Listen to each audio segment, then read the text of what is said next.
Wayo. Sup, amigos. We got fun stream today. For anyone who can't read the title, we are reviewing, me and the 13Army are going to be reviewing our conversation, debate, interview, however you want to word it, with a speaker at the recent Edmonton anti-lockdown protest. It's a weekend ago? I don't know. Who knows? Time is but a human construct. Yeah, so we're going to hop in call with him. Go over that, and then if I have time, some other things maybe. Cover some recent events maybe. That'd be cool. So I'll see if he's still in the Discord.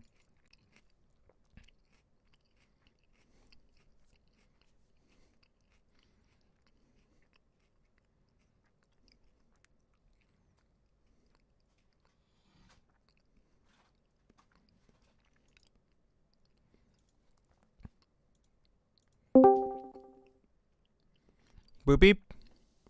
Oh, hello. Holy fuck. It's your boy. It's your boy. I've only been streaming for an hour. I know, right? Rip.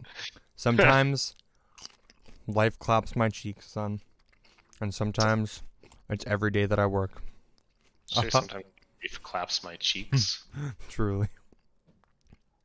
I Say no more. You know the struggle. I do. I worked overtime yesterday, so I do in fact know the struggle. Hell yeah, bruv.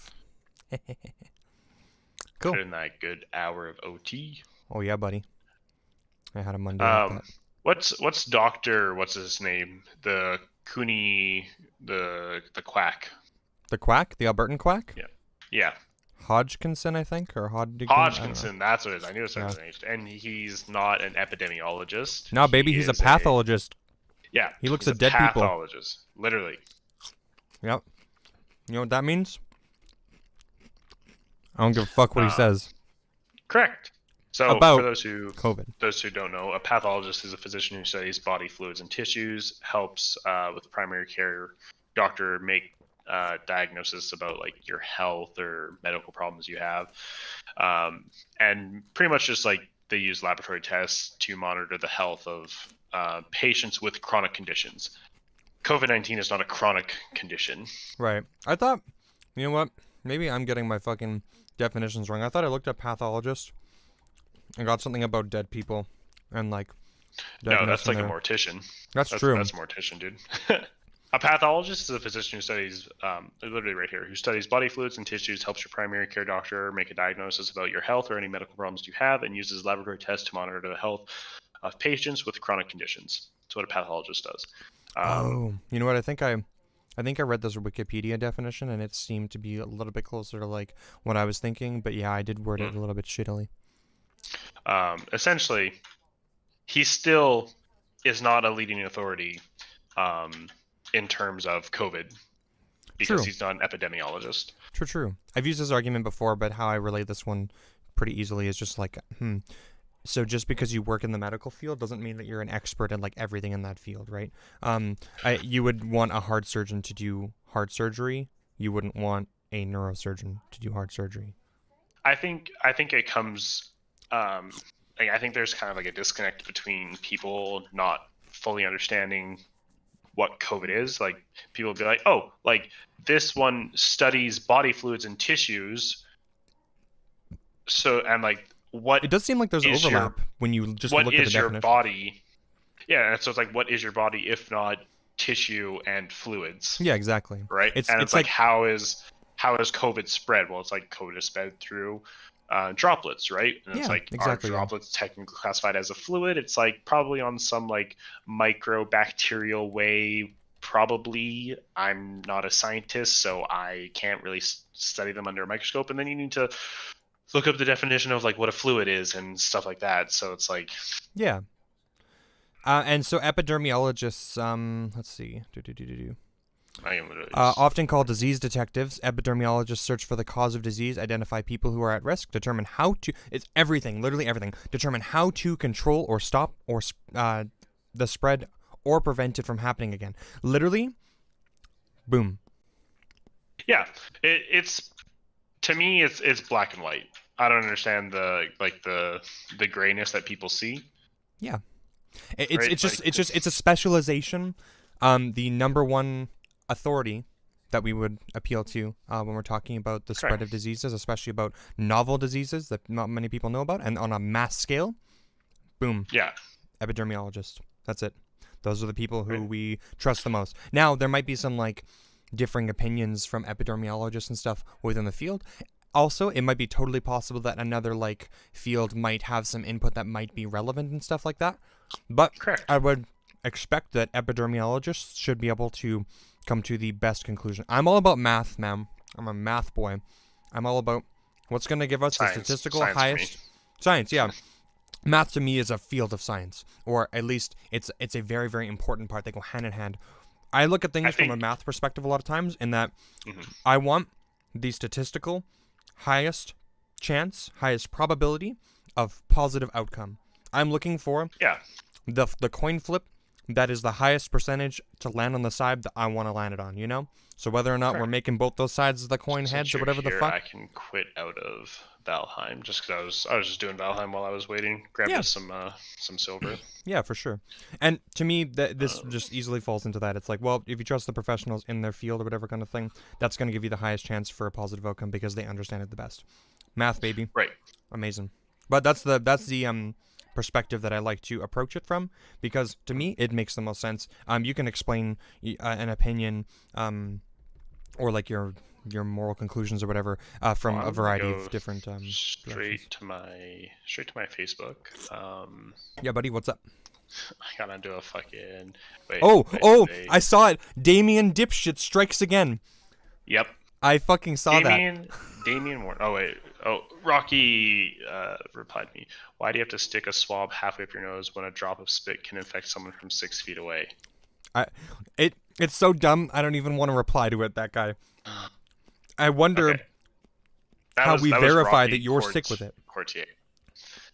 That was from Rocky. But so, me and Damien have been kind of going back and forth. Also, I think I can hear myself. I think through your speakers, maybe. Probably. Yeah, I'll turn it down a little bit.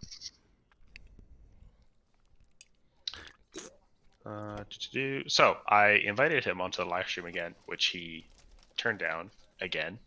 I have a point about that, but I'll make it afterwards. I'd like us to go through all of the comments first, or whatever you're planning on, and then I'm gonna attack his character. So I haven't responded to his last set of comments since. So essentially what happened is someone posted on the general forum in P server, which is where I'm from, and so is Quentin, and they were like, why are we locking down again? And you know, I responded, give me 1 second. I'm gonna find it so I can follow along.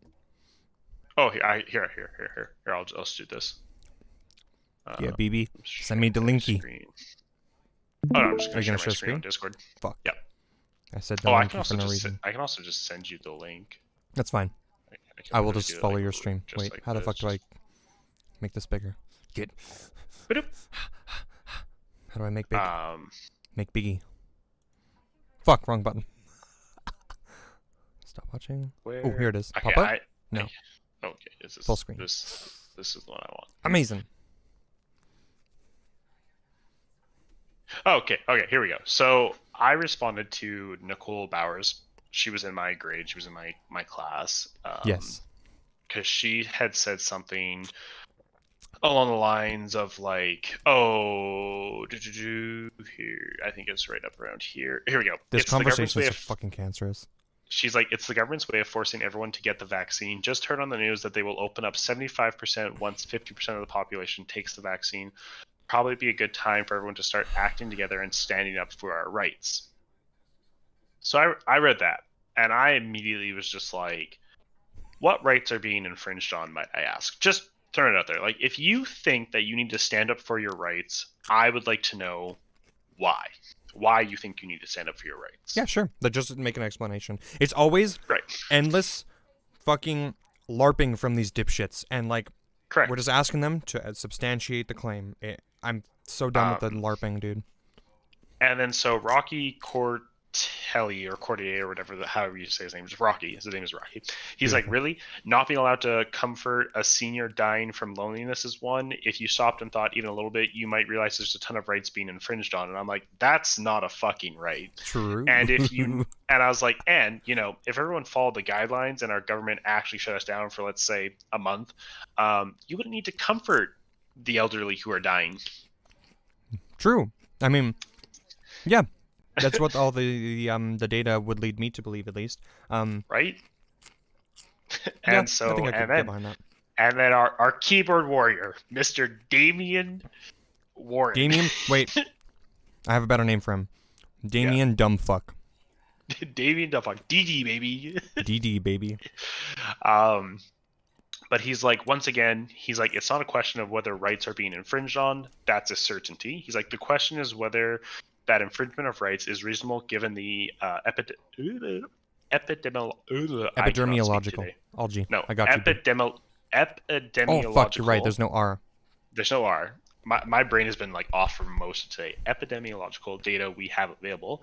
I'm still waiting for you or anyone to dispassionately explain at what point our COVID response has ever made sense and offer any evidence on how on how it is beyond a shadow of a doubt that doing the same thing we did before but harder is going to yield any significantly more positive results than we've already seen. That's how burden of proof works. This guy is so close to getting it because he uses debate tactics like a motherfucker. He uses, I would say, arguably fairly like left-leaning, like debate tactics that are generally employed by people like Destiny, by people like Vosh. Yep.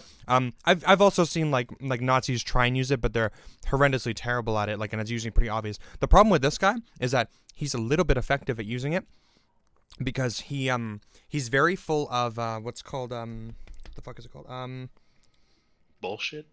True. He makes a lot of like normative claims, but not a lot of descriptive claims. He makes a couple descriptive claims, but most of his stuff is normative claims, which means it's kind of like he's kind of like implying things, like a lot of things, without like making like a really hard stance on it. It's really loose.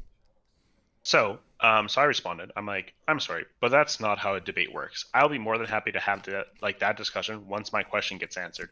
What rights are being infringed on? And no one has given me an answer that is backed up by science or even logic. And I was like, again, true.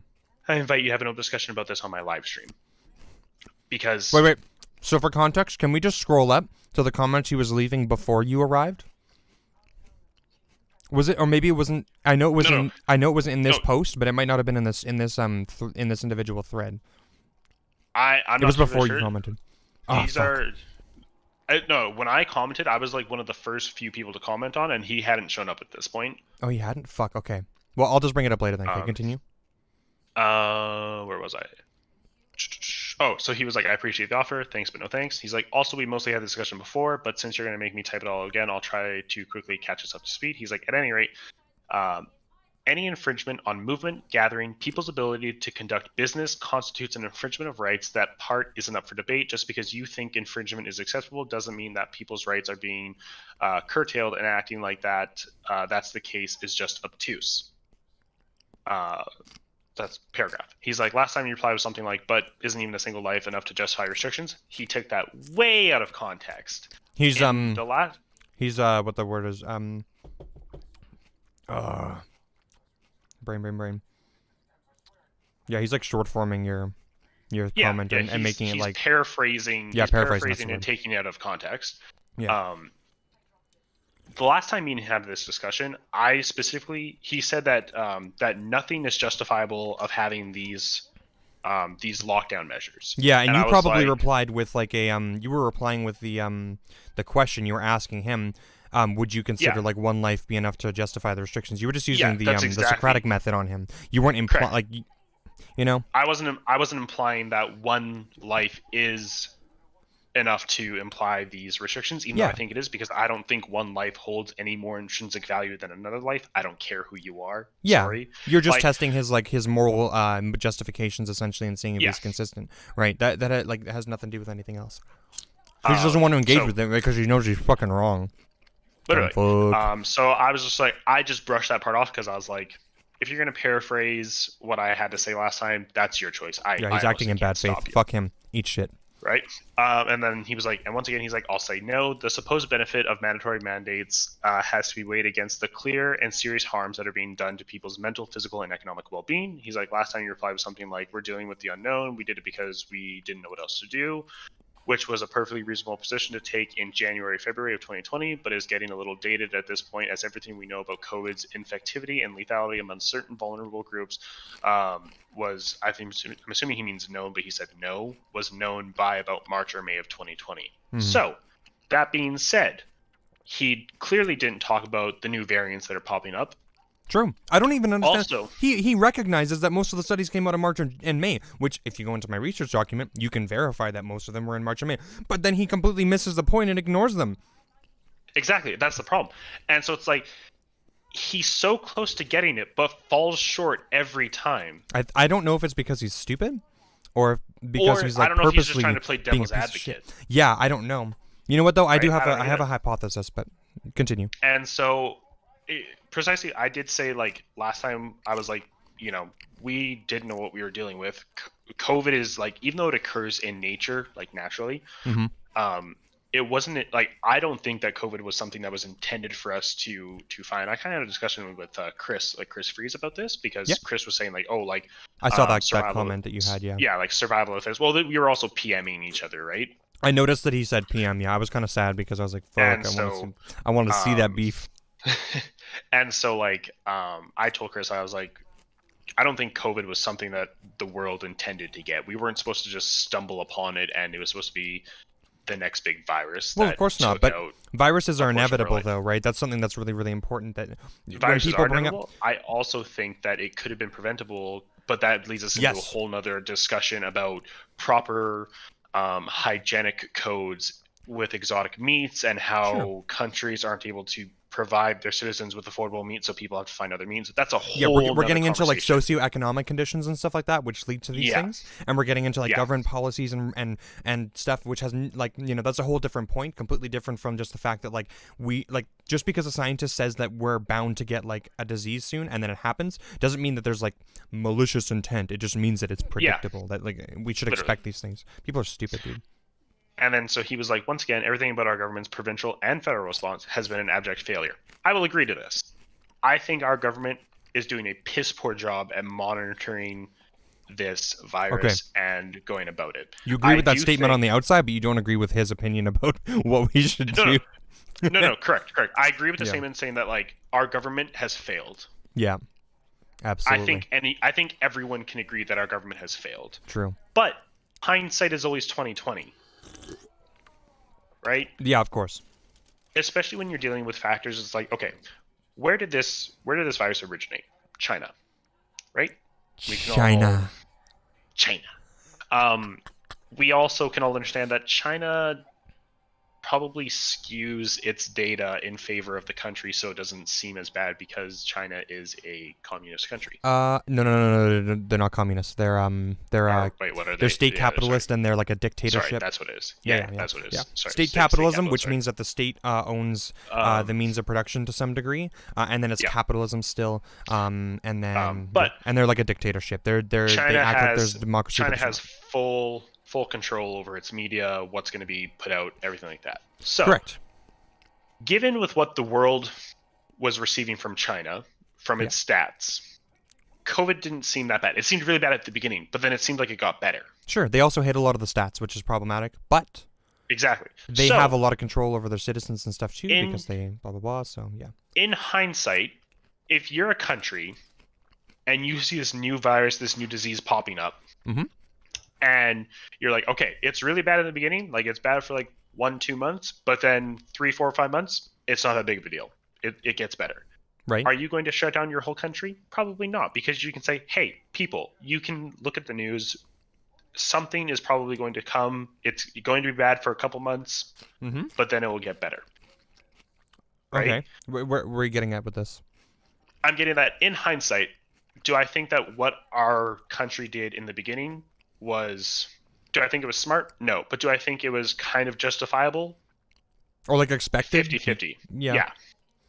I mean, we're working with a novel coronavirus. Nobody knows how it works. Of course, there's going to be... Exactly. And I would say we should advocate for our government's best response, but expecting it seems a little bit like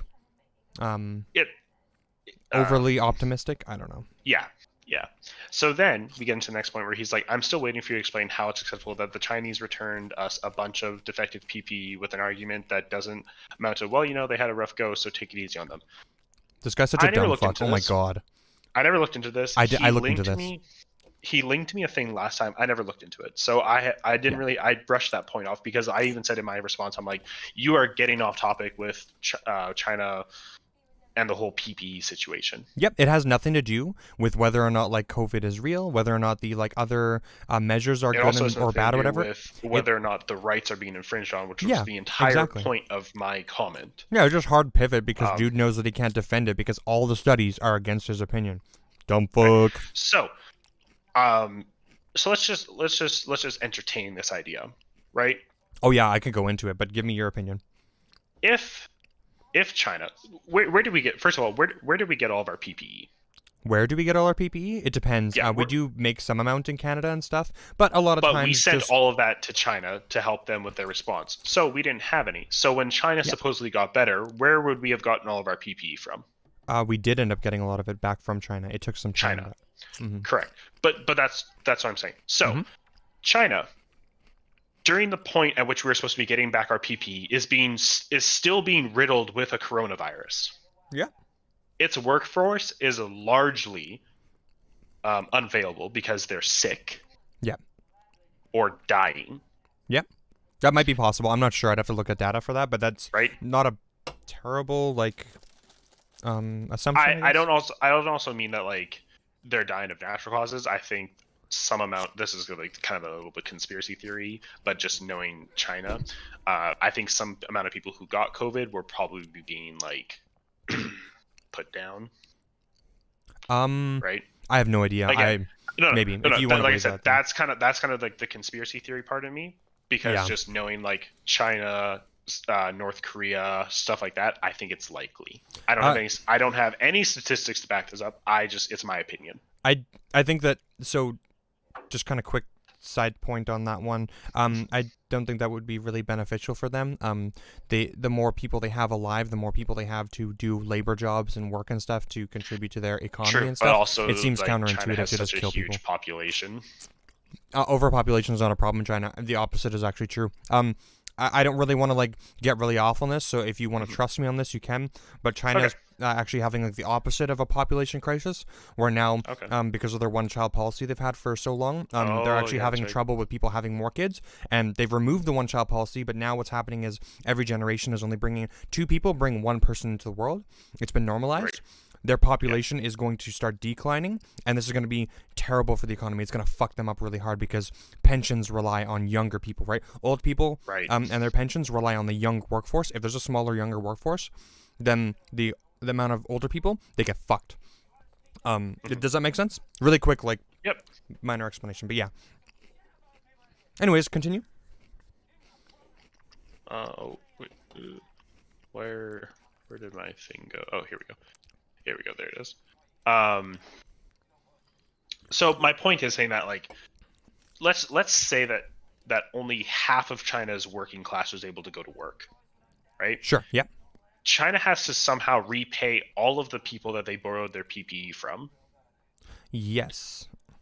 So it's like the supply and demand isn't there. You don't have people that are able to supply in response to the demand that we need. So it makes sense that if China's like, hey, we have all this PPE that we didn't use, that's theirs, let's just send it back. Yeah, I mean, if that was the case, the problem is that's what he's claiming. Yeah. He's claiming that China sent us back our PPE. I don't think that's true. I don't think that's true, but that's why I said we're entertaining his points here. Oh, yeah, returned us a bunch of defective PPE. No, they didn't return us defective PPE. I don't think so. You know what? Maybe I'm wrong, though. It does seem like he cherry picks his data pretty hard. So maybe they did send us back defective PPE. I can maybe be charitable that. I don't think that supports his argument anyways. It's like we said, it's a pivot. So then he was saying, we ended off last time with me pointing out that your timeline didn't add up. We shipped PPE in late February. By that time, or shortly after, China was ending its movement restrictions and declaring the outbreak over. Right. So China, and the problem with China is that like they were like fairly secretive about like all the things that happened, so it's a little bit hard 100%. To like understand things. But China, from what we can tell, and New Zealand had very similar approaches, at least from as much clarity as we can get from the China response. It seems like those responses were fairly effective. I'm not going to like completely rule out the idea or the concept that China's response may have been actually really effective, because it seems like they're pretty good at locking down really hard. So from that, now the whole point of the PPE thing, I looked into it, was that if an outbreak starts in China and that's where it's happening, and we think that this has the potential to be a world pandemic, then if we can stop it in China, then it never becomes a world pandemic. So if we send the PPE to China to help them out, potentially, and this is one of those hindsight things where he's not paying attention to the hindsight, he's being a dumb fuck. Yeah. The whole point of that was we send the PPE that we had, kind of thing. We give them as much resources as we can, kind of thing, and stop it at that point. Because if we could stop COVID, then it would have never affected Canada to begin with, right? Now clearly things didn't unfold that way, but that's a very, very simple explanation as to like why we did that. We also, I think we sent them. Now I could be wrong here, but I'm pretty sure I researched this like probably, I don't know, the last time you guys had a conversation, which was like like a month ago maybe. Yeah, something like a month ago. Yeah, when I researched it, I'm pretty sure that we sent them. Oh no, maybe it was that we threw out a bunch of PPE or whatever. That was like we threw it out before, like in November of like the year before, whatever, before the pandemic hit. But it's because it was like expired or whatever, right? It's kind of a non-point. Yeah. But yeah, we sent them whatever. If they send us defective stuff, like what, like obviously bad, but I mean, this is just like government stuff. Cool. Like I don't think that, like, I could agree with all of his points, and then I could still disagree with his like other conclusions, because like government can make mistakes. Cool, I agree. But that has nothing to do with anything else.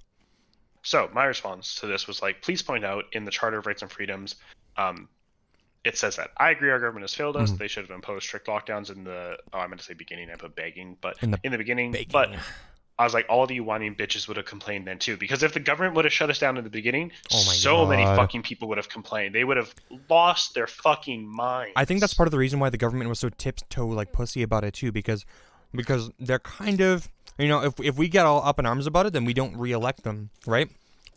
So it's 100%. I think this is largely everyone else's fault too. After this either. Fucking, it's partially their fault that the government's response is so bad, because they fucking whine and complain about everything. Literally. Okay. And then so I'm like, them returning defective PPE has nothing to do with rights and then being infringed on. Please stay on topic and keep your wild conspiracies out of this discussion. Just plain and simple. Womp. Then I was like, no one has pointed out specifically what right is being infringed on. And I was like, I want the wording down to the fucking T, and I want you to defend that position, since that's what you'd have me do. And I'm still waiting for a non-generic answer if we can't go out and see each other. Right? That seems to be everyone's go-to. It's like, oh, we can't go and see each other. You're infringing on my rights. And so he's like, 2 quick examples, but he's like, there are more. Section 2 of the Charter of Rights and Freedoms guarantees peaceable assembly curtailed. So, no one's stopping you from assembling peacefully. Hell, sure. Last week, we were at a fucking rally, an anti-lockdown rally. No one was there stopping us. There is like technically kind of restrictions on it, so I could see it maybe, but maybe... Yeah.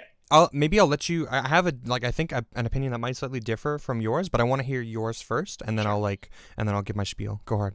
So it's like, I don't think that's being infringed on. No one is stopping you from assembling peacefully outside. Like, yes, they might put restrictions on it to around 10 people, because science has backed up the point that it's like, hey, if you have larger groups than 10 people, there's a better likelihood of you getting sick. Yeah, the more people you have, the higher chance of spread. I think it probably stacks, right? Yeah. So then he's like, Section 6 guarantees mobility rights. It's like, okay, well, it's like, if I'm assuming he's talking about traveling between the provinces and the country as well. Last time I checked, if you are considered a health hazard to not only yourself but other people, they're not going to let you travel throughout the country. Wait. If you want to go to the U.S. and you were smoking weed, or there's any proof of you smoking weed, they won't let you in. Literally. This is a non-point. And keep in mind, there are more than a couple states in the U.S. that are weed legal. Yeah. They still don't care. No.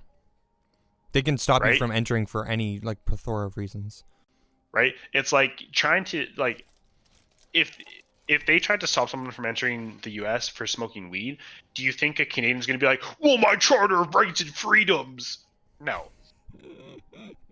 And on top of that too, like I don't know, so we're like obviously he wasn't fucking specific enough here, so we have to fucking assume what he means by that, right? Literally. If we're assuming that he means like that, well, I don't think there's any mobility restrictions within Canada. I believe for the most part we can go to there was at certain points like BC was like, hey, like don't come here kind of thing. Well, they said that. They said you shouldn't, but they never actually they never enforced anything. It. That's the thing. Well, they didn't even have legislation saying you couldn't come there. Literally. I remember reading the headlines and stuff where they're like, don't come like, here. Hey, don't like please don't come here because we don't want to deal with like other people getting us sick. Yeah, that was it. I don't think there was any restrictions and stuff. And it's like if you relate that back to like when you were a kid, when you were sick, did you go to whenever you got sick, did you go to school? Like I mean like more than just a cough. Like if you had like a runny nose, a fever, you felt queasy, did you go to school? No, that's kind of the whole point, right? Right. And it wasn't. I mean, if you get lice, you do the same thing. Right. It wasn't so much the part of like, oh, like yeah, you wouldn't go to school to help you so you could get better, but it was also so that you didn't go and get other people sick. Yeah, there's multiple reasons, right? These things are. And the thing that I have like with COVID is like people are like, well, it's like, well, I feel fine, so I'm not sick. It's like, have you heard the phrase asymptomatic? You don't know if you're sick, and they're like, but I feel fine. It's like, yeah, that's what asymptomatic means. You feel fine, but you're still a carrier, you fuck. They completely ignore this point. Fucking Mark dude ignored that too, but yeah. So then he's saying Section 1 of the Charter, known as the Limitations Clause, allows governments to justify certain infringements of charter rights. If a court finds that a charter right has been infringed on, it conducts an analysis under Section 1 by applying the Oakes test. Notice how Oakes test, do you remember Mark talking about that too? Yep. Yep. Which, if I'm not mistaken, no court has stepped up to challenge any sort of civil infringement. People have, so I believe people like Mark have been bringing these, well, maybe not Mark specifically, but Mark's been advocating for it at least, right? Those groups that have their names advertised all over the anti-lockdown protests. Yep. They've been challenging the courts and the government under like the guise that our rights and freedoms are being restricted, right? I believe Newfoundland just threw one out. I'm pretty sure recently. But what I'm saying is that no court has stood up and been like, "Oh, you guys are right. Your rights and freedoms are being infringed." Yeah, nobody's affirmed it. Right? Yep. So he's like applying a form of proportionality review. He's like, infringements are upheld if the government's objective in infringing the right is pressing and substantial in a free and democratic society, and if the infringement can be demonstrably justified. So he's like, so again, it's not a question of whether rights are being infringed on, it's whether that infringement is pressing and substantial and can be demonstrably justified. So, okay, so if we're going to stick with his logic here, right? By that exact phrase right there. Yeah.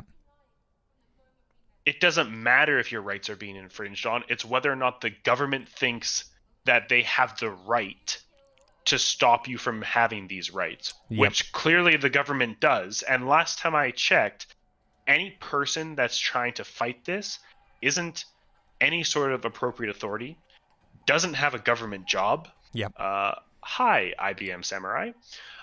And as far as I'm concerned, probably doesn't have any sort of scientific authority to even know what the hell we're talking about. Oh, where did I get the M from? It's IB Samurai. My bad. Lamau.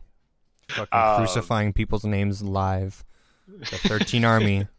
The Barmy. Let's go, baby. I'm feeling juiced. Fucking talking about infringement of rights. So as far as I'm aware, or like just concerned even, I don't think any of anyone's rights are being infringed on. And even if they are, I think the government is in full authority to do so, strictly because when you choose to be part of a society, you choose to follow like a social contract. Give me that. like that you sign up for. The topic Yep. is we're Bang talking on. about the Peace River General Forum. I'm from Peace River, so is Quentin. He's with me here, the co-host. Quentin. We're from Peace River. It's Novus, bitch. Oh, sorry, it's Novus. Got him. We're from Peace River. Someone had posted something about like why we're locking down again, and someone was saying like, "Oh, we need to stand up for our rights because our rights are being infringed on." And I made a comment simply asking what rights were being infringed on, and everyone's giving me just backwards ass answers as to why they think their rights are infringed on. And they're like, one guy was like, "Oh, well, I can't go and comfort an elderly dying person." I'm like, yeah, that's not a right, guy. Like, I'm sorry. Yeah, they're dodging their questions hard because they can't give you a good answer. That's why. But Damian Warren, this guy is like, no, Damian dumb fuck. Oh, that's right. He's like a huge keyboard warrior, I would say, and like me and Novus have like agreed that he can grasp the concepts, but then falls short every time. Like everything that he brings up in his points are like right on the cusp of being like, you're following the science, you're good, and then you lose it. He just yeah, it's like he's going, and then he completely misses the fucking dartboard. Like and we're just trying to understand like really why this guy like, and he kind of leaves it very vague because I asked him to like defend his position to the T because that's what they're asking me to do. He's doing the normative claim thing though, right? Where he's like he's being really vague about like his positions and stuff. So he's implying a lot of things, but he's not giving you like a descriptive claim about his opinions, you know? Which is like anti-maskers and people who ignore our mandates are the reason we are in a lockdown. Yeah, I mean, essentially, like, wait, why is my thing not reading? Oh, mine doesn't read out. It just pops up on my screen. Oh no, I just have it disappear. Yeah, I have my chat on and Cruz commented and it didn't read it to me. Oh, okay. I wonder if it's because I muted it still. 1 second. Oh, maybe. So yeah, I agree. Like, I think our country and our government should have installed a lockdown in the beginning. Hindsight's always 2020. And yep. me and Novus actually went to an anti-lockdown rally last week, and we ended up talking to one of the speakers there. His name was Mark Friesen. Mark Friesen, that's right, Mark Friesen. And we were invited back to his live stream, and we're kind of just like podcast or whatever. Yeah, podcast, whatever it is. We're going to be rehashing. We're going to be rewatching that and just kind of like tearing it apart and building it back up and making our pros really good for when we go back on there, and then just kind of like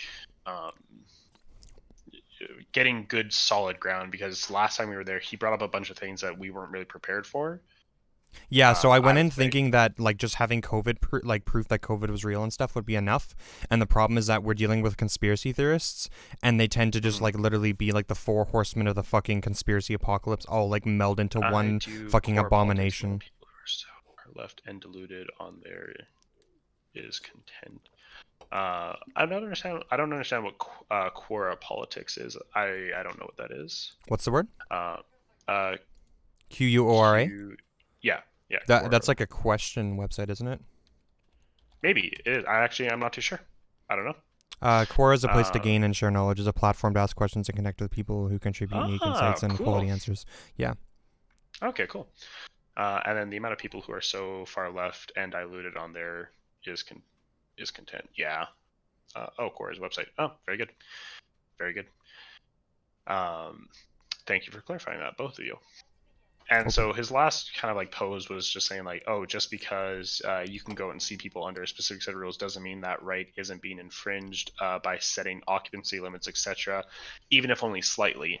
And so it's like, okay, but the government is telling you that we have these restrictions for a reason, right?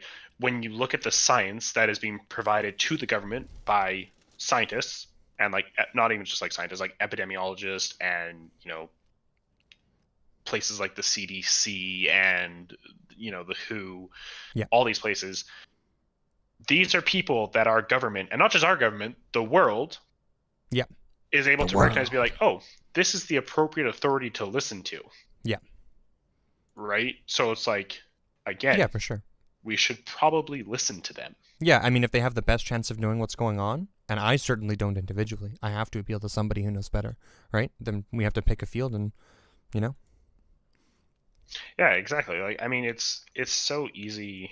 Um, oh, he had another thing. He's like, I have to imagine that no one pointed out which right specifically because the argument that no rights are being infringed on is so goddamn incredulous that it borders on stupefying. It hurts people's brains that you wouldn't even attempt to argue as much, or that you would even argue to them as much. Edit.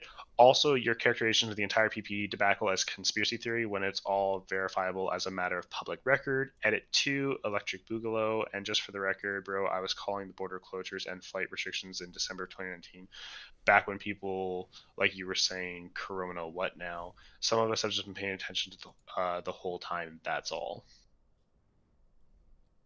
Truly. So, I mean, hey, if this guy's been paying attention since 2019, kudos to him. Maybe he knows a lot more about this than I do. I find that very hard to believe and very unlikely. And just because something is verifiable as like a matter of public record doesn't mean it's not a conspiracy theory. Yeah. Right? You going out there and say, "Oh, China returned to us a bunch of defective PPE," without having any substantial claim to that via like scientific backing or just straight data of like physical PPE that was being thrown out. Yeah. Or like that was like quote unquote defective. If you don't have that, that's a conspiracy theory. Yeah, I agree. I mean, how do you react to something? Yeah, sure, dude. Pop it in chat. Why not? Better not be a penis. If it's a penis, I'm gonna block you. Open it on your other monitor, son, and turn the audio off just in case. Okay, here we go. Do right-wing Americans and Trump pansies realize they're the laughing stock of the nation? Probably. Actually, no. They probably don't. No, they don't. They probably don't, and that's the problem. They're proud, baby, loud and proud. Catherine Gerald, director of a senior center, Hazleton, PA area. No, they're laughing at the Democrats that let more people into the country that we will support, and the conditions for these people at the border and our government letting more COVID into the country. If you ran a daycare that looked like what's happening at the border, you would be in prison for child neglect. Yeah, I'd say that's pretty agreeable. Not anymore than cowardly racist Aussies and Angerloos realize they're the laughing stock of the world. Blah, blah, blah. No, because we're too busy laughing at the basement building snowflakes who think that Trump pansy is witty and cute when in fact it's just pathetic. I mean, I think it's kind of funny. Are you reacting to like a conversation between people, or? I'm just reading like people's posts. Oh, okay. So like someone makes like the statement or the question on Quora, and then people talk about it.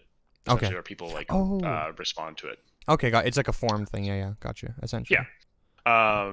I mean, do I think Trump pansy is funny? Fuck yeah, I think it's funny. It's like,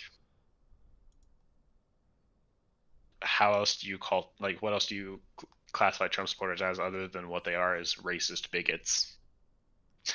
Right? Yeah. If your form of intellectual understanding is to hate, minorities and gay people, then yeah, you probably have less brain power than a monkey. I would say. So that makes sense to me. Thanks for sharing that in the chat. It means a lot. But like, unfortunately, the general forum is just riddled with people who have the same fucking mindset of like, oh, the government's taking our rights away from us and stuff like that. And for the life of me, I just don't understand. Yeah, our general forum is just like a fucking cringe post, essentially. And I think that's mostly like, I don't even think it's just the general forum. I think that's mostly just Peace River. Peace River was like fairly, and I would say even more than fairly, right-wing conservative. I'd say the Peace River general forum is like, if not like entirely right-wing conservative. They let it run free or run rampant, essentially, right? It's the whole like Nazi thing, right? Where like the Nazi meme where it's like they don't how do I put it? They don't police the forum from the crazy people, essentially, like, and the people who continue to like abuse the freedom of speech that they're given in that forum, whatever, because they're like there's one person who admins it and they don't give a fuck. I don't even know who the person who admins it is.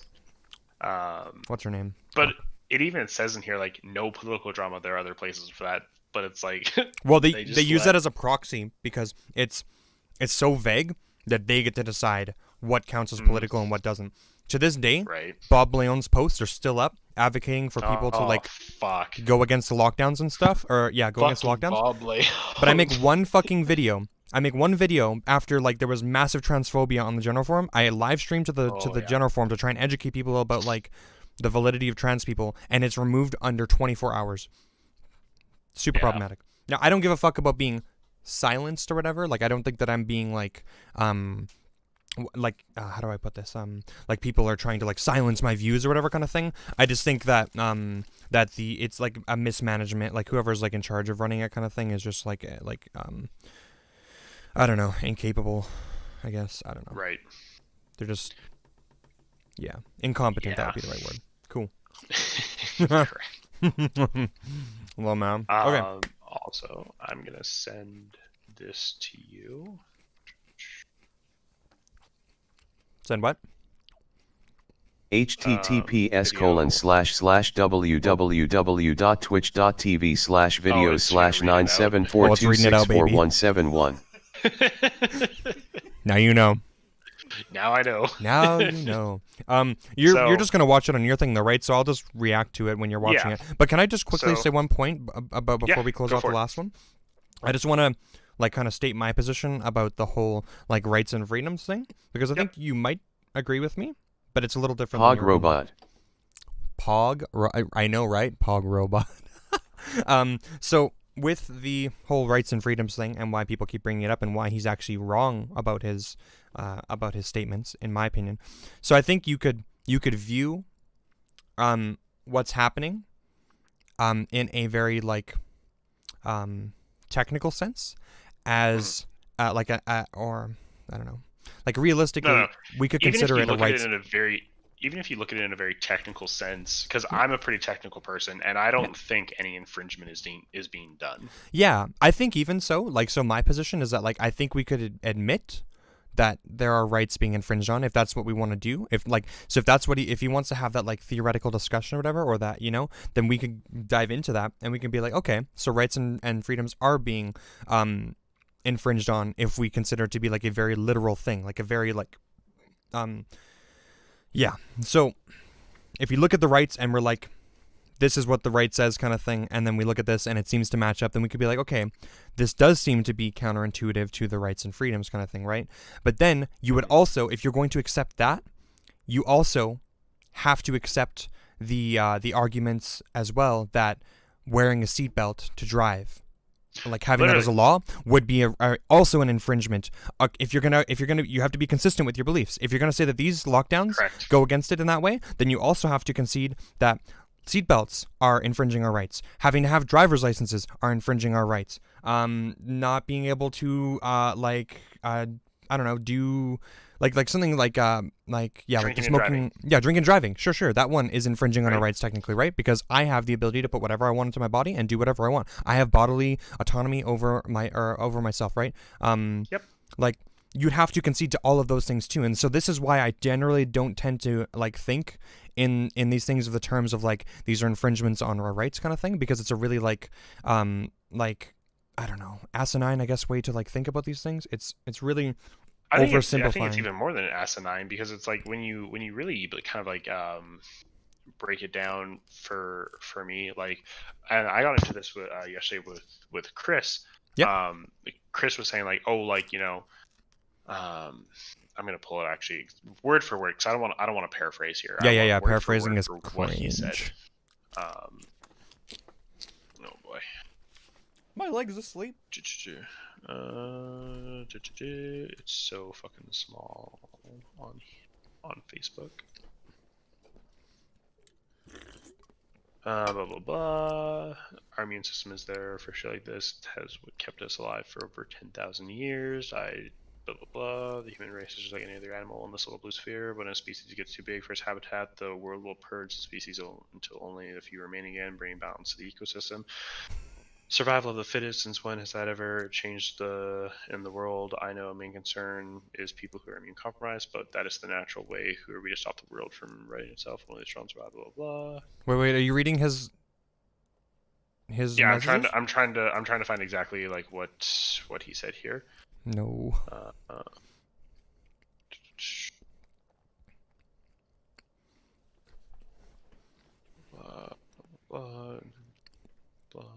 Regulate food, blah blah.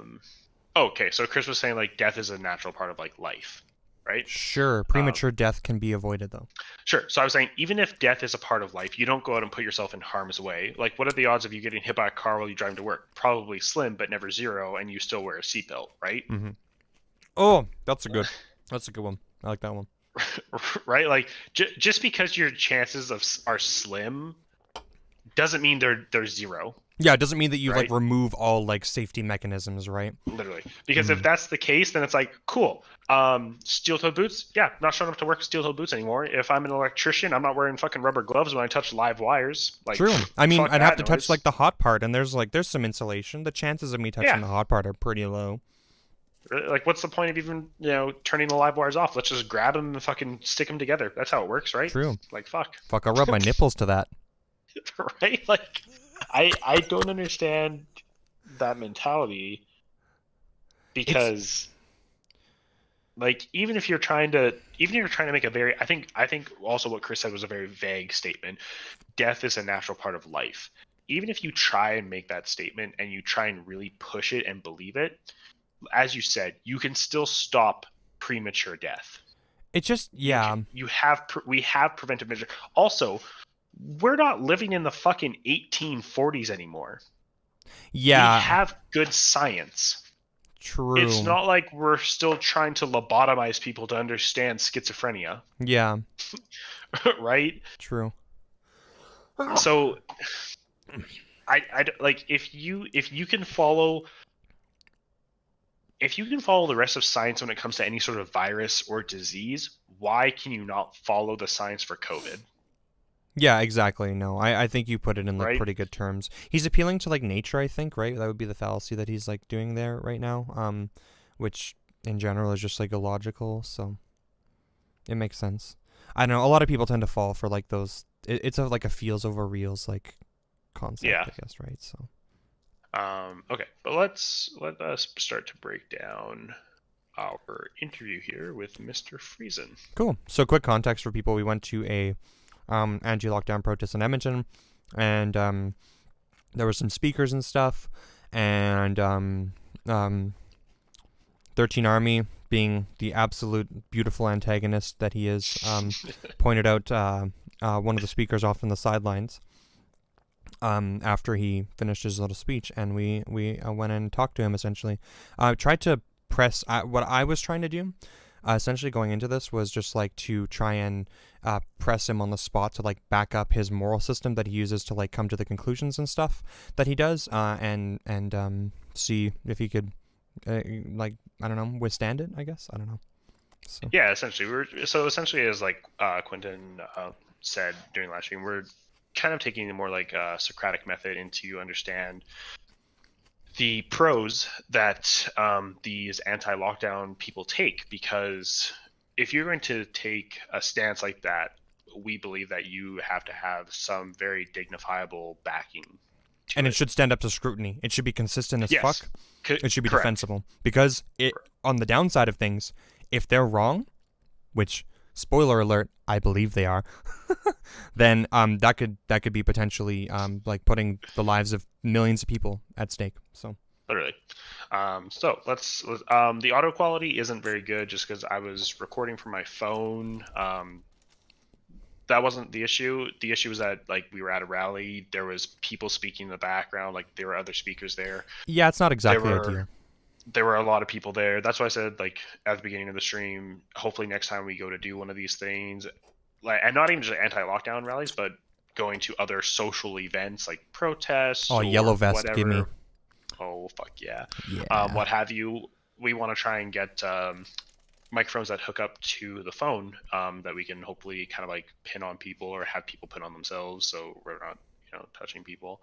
True. And also pin on ourselves as well so that we can get better audio quality. I also think next time if we go to another anti-lockdown rally where there is a speaker and we go to interview one, I think we should ask them, be like, hey, like, can we kind of move away from the event just so it's not as loud? Yeah, true. So just bear that in mind as we watch. Yep. Potato quality. It is what it is. Could you turn it up a bit? What was that, sorry? Could you turn it up a bit? It's just a bit quiet on my end. I have it on max volume on my Twitch. Oh, okay. 1 second. Here, let's see if I'm... oh, fuck. My volume's all the way down. Dumb fuck. Well, that would probably do it. Okay. So, also, a little side thing, we have 33 views on this video. It's pretty good. Welcome in. Scrutinize my methods, people. Tell me I'm trash. I checked out his post, Mark's post, his YouTube post. There was like 20 or so people that commented. I think he was up to like 2,000 views. Did he actually post his video? Yeah.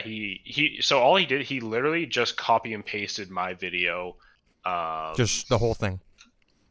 Yeah, straight to his YouTube, which I thought was kind of funny. Sweet. Yeah, I mean that works. But I was like, sure. I mean, that's how you want to do it. I'm curious. What did he say? So he's saying with folks with opposing views, avowed leftists, I believe it was a fruitful discussion. It will premiere shortly. Oh, cool. That's what he said. I was really hoping he was going to call me like an Antifa radicalist or something. Damn it. Yeah. I guess I kind of rejected Antifa, though, to be fair. Well, I didn't reject it. I just didn't want to get into Antifa. So it's up to 1,100 views, and there's 22 comments. People saying, like, oh, I'm glad they realized that they need to be prepared for the next time they talk to you. He's like, educating people is the key to be able to come together and combat the terrible threat that is upon us. Thank you, Mark, for taking time to explain to young people. Those that want to listen will make up their own minds. Yeah, his subscribers. I expect it to be a lot of people on his side, which is fair. That's how there's this guy who was saying, like, very well done, guys. He's like, wish I could send these guys kudos for doing this. This was the discussion we've been waiting for and needs to go viral. Like, that's a huge one, I think. I wish I could. I wonder... The thing is that a lot of these people are pretty vague when they comment on stuff, so I'm wondering if these are people who are in the middle who are just, like, really like that both sides are getting together, you know? Yeah, and honestly... That's how I read that. I'm all for that, too. Like, I have nothing against that. This guy's pretty funny. Pathology is the study of diseases. Why would a pathologist not be considered an expert? This is where I need to describe that better because clearly I didn't, I just dipped my toes into it. That I think that's on me. So, but without further ado, let's get into it. I also have Google Docs open in case we want to like put down any sort of like jot notes. Oh, amazing. Cool. I'm going to have lots for you. Don't you worry. I'll keep your fingers working, buddy. Okay, very good. I can see believes in curious, nothing. And when you believe in nothing, you will fall for anything, and it looks like all of our leaders have. Let's change that! There's lots of studies that do support things like masking and lockdowns and stuff, right? Yeah, so how do you come to your conclusion? There is a lot of information, Right. But you have to know in this. general. Yeah, for sure. So I look at it from my own perspective, Yeah. my own common sense, Okay. and then I look at the information that everybody else is exposed to, Yeah. the mainstream. Right. Then I look at all the information that's being censored from mainstream, Right. and I add them all together, and I come up with, okay, so like for instance, the PCR test, right? PCR, yeah, the polymerase chain reaction test, yeah. Right. What about that? So the PCR test is one of the things that, I mean, there's a much bigger picture attached, but the PCR test, through my research and finding, there's a report called the Corman-Drosten Review Report. Okay, yeah. Okay, that has a number. Okay, so did you catch that? The Corman-Drosten report thing? Yeah. Yeah, probably something we have to research. It's probably what I already researched, and like I was looking this stuff up a couple of days ago. But something. Okay, Have you looked it up already? Nope. So Okay. Corman Drosten? Yeah. Corman, I don't know. Drosten. Report something. I don't know if that's exact. Corman-Drosten, maybe. I don't know. Do you want to go back and just hear what he said again? The problem I found was that when you're looking up a lot of these things that he says and stuff, a lot of it is like really fringe, like Facebook post stuff that's really hard to find, like actual data. The PCR test is one of the things that, I mean, there's a much bigger picture attached, but the PCR test, through my research and finding, there's a report called the Corman-Drosten Review. Corman-Drosten Review. Corman-Drosten. Okay. Corman-Drosten Review.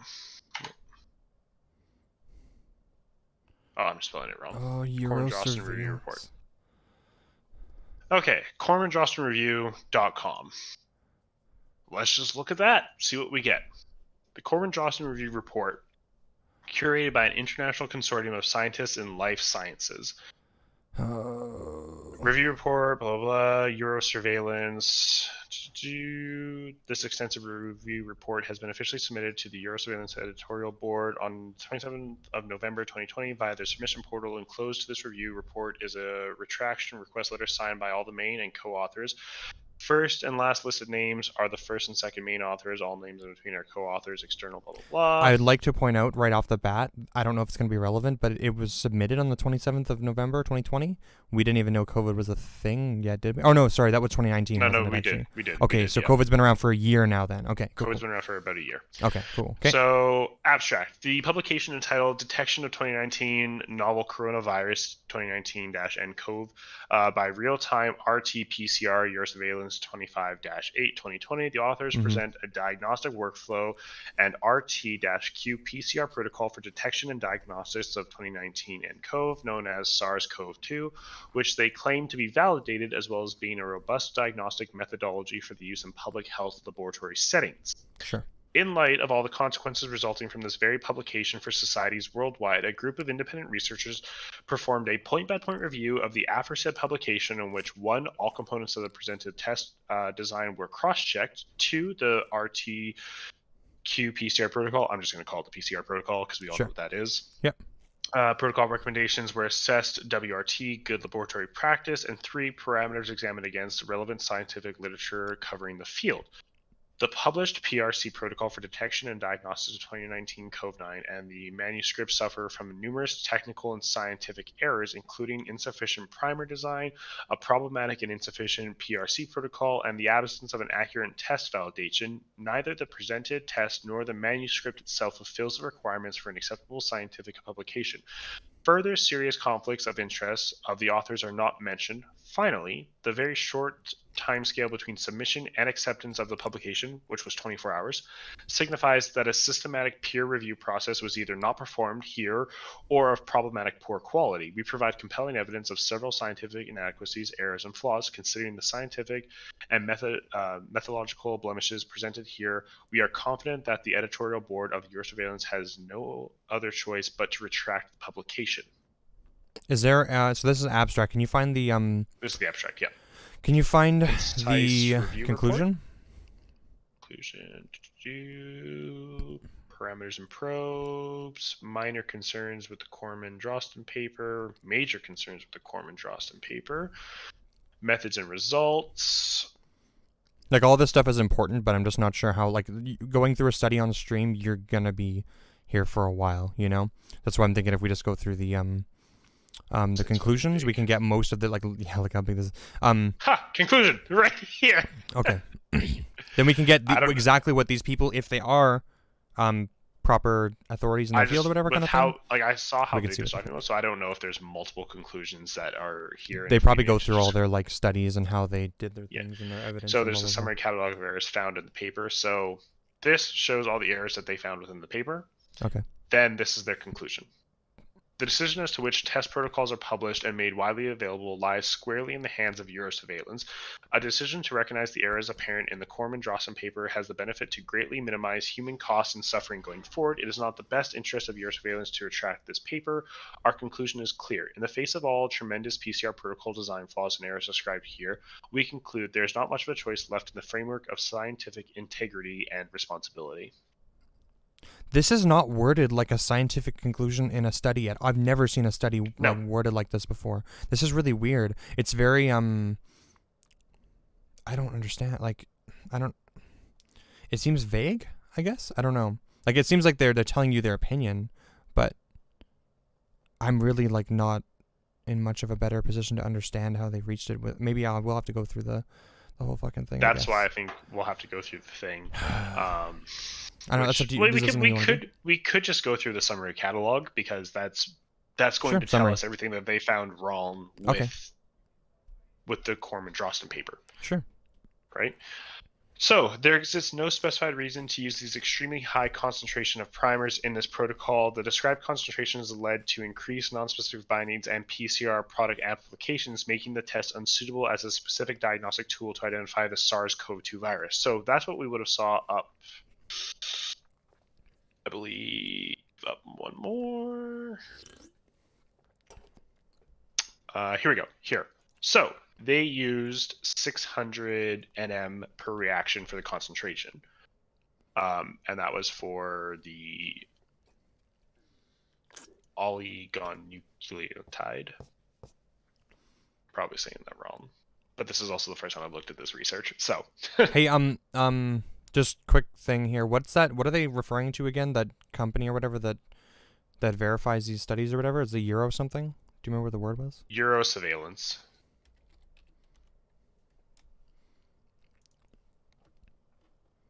Euro surveillance. Okay. It seems to me like maybe some kind of like version of the WHO, but in Eurosurveillance.org is the online home of Eurosurveillance, Europe's journal on infectious diseases, surveillance, epidemiology, prevention. It's essentially the CDC, but for Europe. Yeah. So Eurosurveillance is an open access medical journal covering epidemiology, surveillance, and prevention and control of communicable diseases with a focus on topics relevant for Europe. The journal is a non-profit publication and is published by the European Center for Disease Prevention and Control. Okay. There we go. Do they? So it's the... Oh, sorry. Yeah, I just looked that up. Do they ever specify, because it sounds like they want a retraction of a certain study.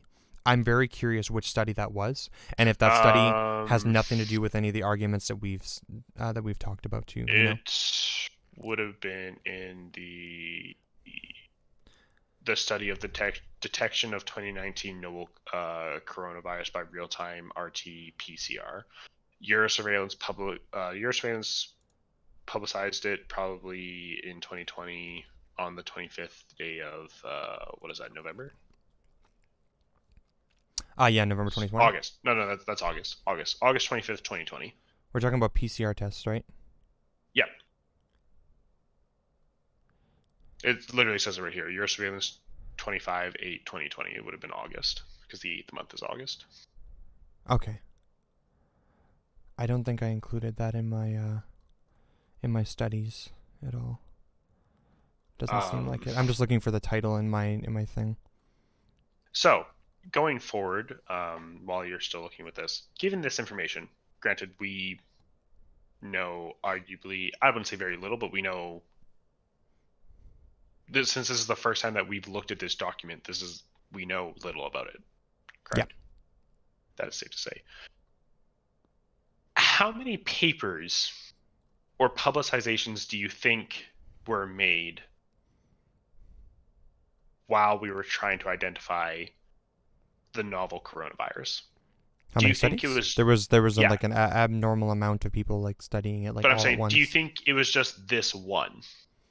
No, there was lots. That's kind of why I'm curious, like, if there's specific problems with this study or whatever, like, are just about that study, and maybe they're true, whatever, it might not actually have anything to do with, like, the overall effectiveness of PCR tests, you know? Exactly. So it's like, maybe? I don't know.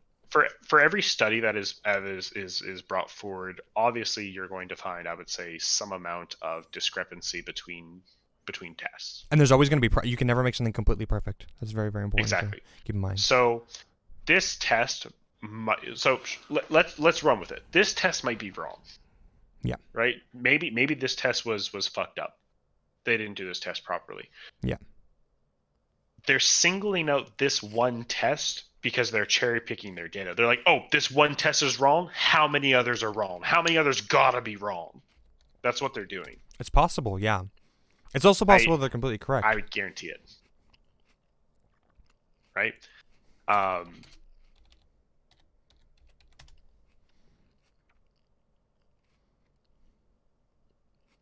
That all being said, I think that They're Oh no. What? Oh What's up? no. Give it to me. Did I figure out what the problem is? I think I might have figured out what the Maybe. problem is. I don't know. Quantification. You haven't. Oh haven't told me. no. Oh no. Okay, hold on. Okay, hold on. Okay. Hold on. I gotta make sure before I say it because Corman. these fuckers always cherry pick their fucking data. Okay, so we're going into Corman Droston testing. report. Oh man, this is such a fucking minuscule thing that everybody's gonna miss. I can't believe it. I'm positive. Let's see. Are you gonna tell me what it is so I can If start I'm right, typing? I just need to verify it before. I just need to verify first because I don't want to speak up my ass here. Fuck, come on. Hey, why the right does it all the time? Fuck them. Oh, but I need to be better. I need to be better. Okay. Correct. We do need to be better. Where is it?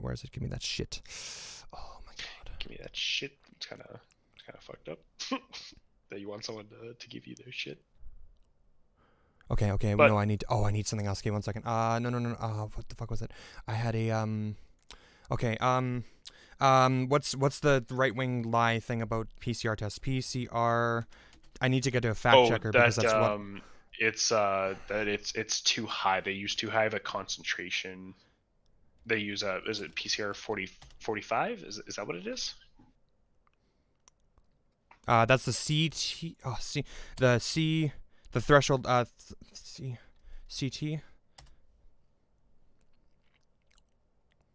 Okay. Did I find it? I don't know. Is this it? I'm sorry that I'm like on the spot, like trying to find this shit here. It just. Okay, I think I found the article. These people are sharing the claim that the PCR test is not reliable because of high CT values or just amplifying noise. Okay. I just need somebody to explain it here, and then I'll know. Imagine you have a short story collection in front of you, and you want. Okay, no, this is what they're explaining. Okay, blah blah blah.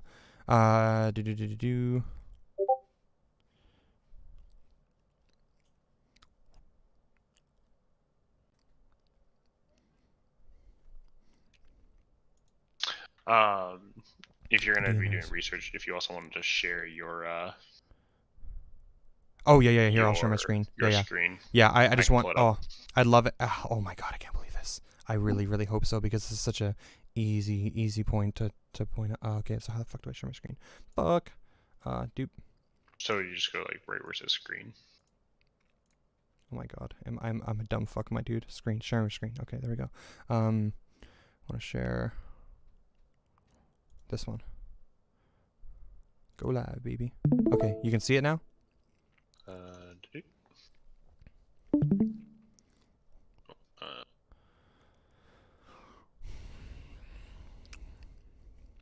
Options. Is there a way that I can blow it out?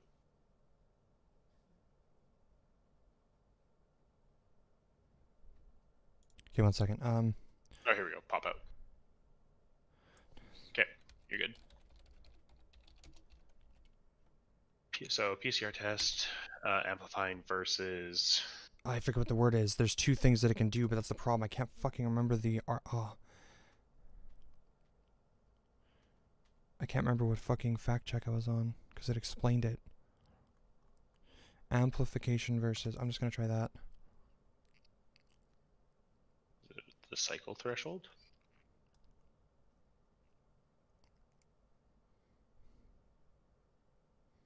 Fuck, was I just reading? Oh my god, my brain.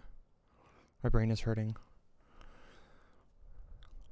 Oh, okay. I need to see your study again. That's what I was looking at. Okay. Can you open up that study again, or wherever you were reading there? Yeah, because I was reading that page. Okay. It had the.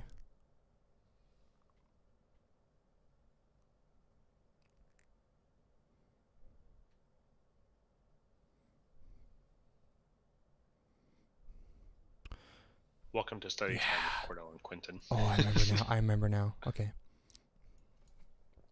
Oh, I need to drag this over here so that people can see. I'll have this one beside it.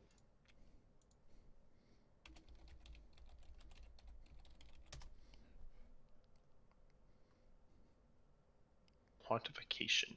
Ooh. Big words. Aha. Aha. are you able to kind of like give like a breakdown of being like, oh, like? Okay, I'm gonna give you my theory here, because I remember reading it. I want to find the evidence, but so my theory here is that their problem in your study is with the qPCR, which is different than just the PCR. There's the RT-qPCR, and then there's RT-PCR. We are using the RT-PCR. The QP, it's one fucking letter, Right. but it seems the same, right? The difference is that I remember reading that what was it? We couldn't. It was either ineffective or something, or we couldn't do quantification, or what? It wouldn't work well or whatever with the coronavirus. Go back to that definition that you had on screen there. I was reading that. qPCR and RT-PCR, both terms used in biotechnological and utilized for the production of multiple copies of DNA. RT-PCR is used to amplify the reverse transcription of the DNA code, and then qPCR measures the amplification, blah, blah, blah.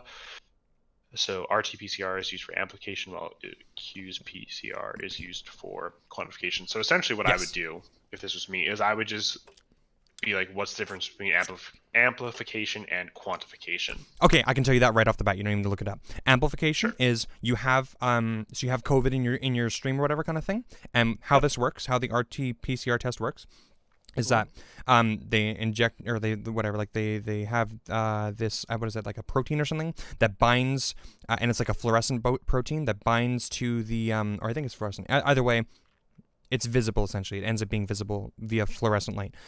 It binds to the RNA of COVID-19 specifically. It's very specific. It will only bind to that. It will ignore everything else. And then you do a process of heating and cooling, which causes that specific, if there's any COVID-19 in you, it will cause it to duplicate. And you keep duplicating this. This is where the cycle threshold comes in. Every time you duplicate, that's one cycle threshold that you add. So you start at 1, then 2, then 3. You keep repeating the heating and cooling process until you've amplified the COVID-19 enough that it's visible, that you can see it's there, and then you can say, okay, this person has COVID-19. Because so they have to do that. Does that make sense? That's how you see it. That's the amplification process, where you're amplifying what's in there. Whereas quantification means counting how much. Which helps you determine whether or not you're contagious and stuff, right? But it's different. So my hypothesis from this is that maybe this study has a problem with the qPCR test, because I think I remember reading that it just wasn't like a really viable way to like do anything, and so they were just using the RT-PCR to test people if they had COVID-19 essentially. But I don't know. Maybe the study does talk about the PCR being a problematic too. I don't know. Just from that little snippet, I noticed they were talking about qPCR. Okay, so we can go.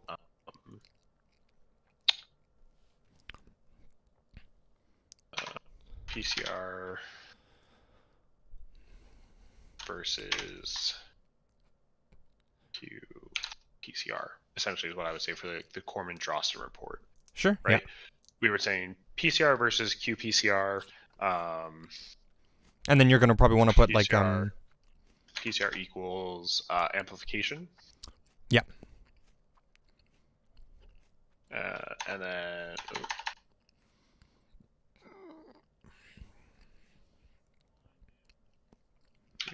qPCR. I put an M there. That's why. qPCR is there for quantification. And then basically is application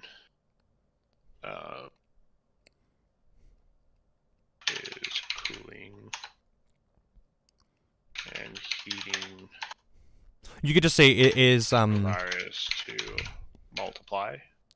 Yeah, essentially, you just multiply. Like duplicate the virus until you can see it. Quantification is counting, right? Yeah, I believe so.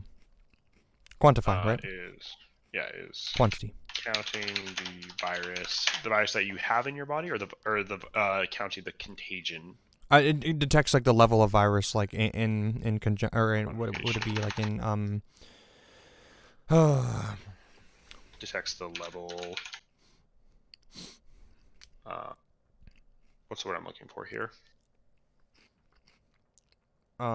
Concentration. That's the exact word. Thank you. Detects the concentration. Thank you. Concentration of the virus in you. Yep.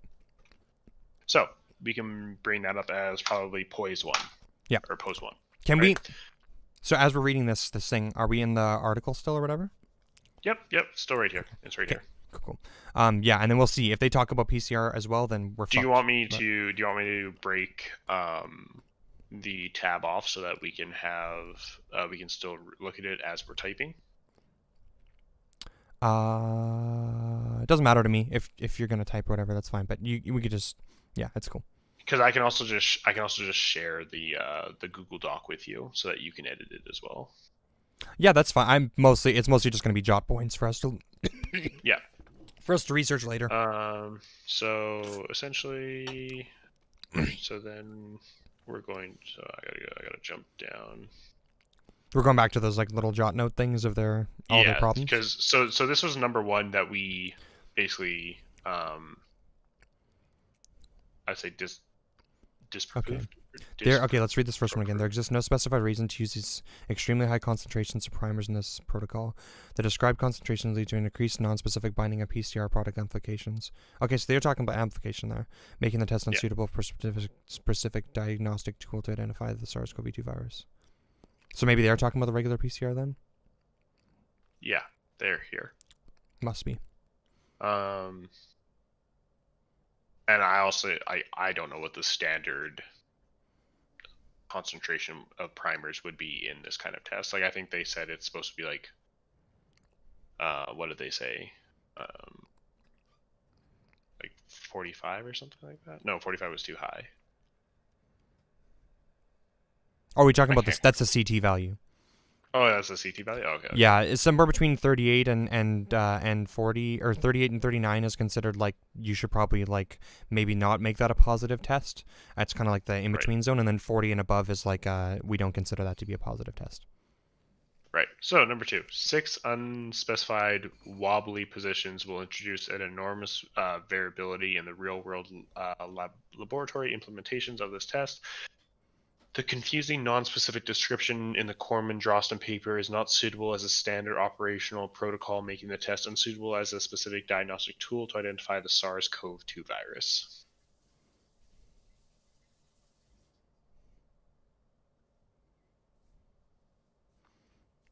So that's where we have to go back up here.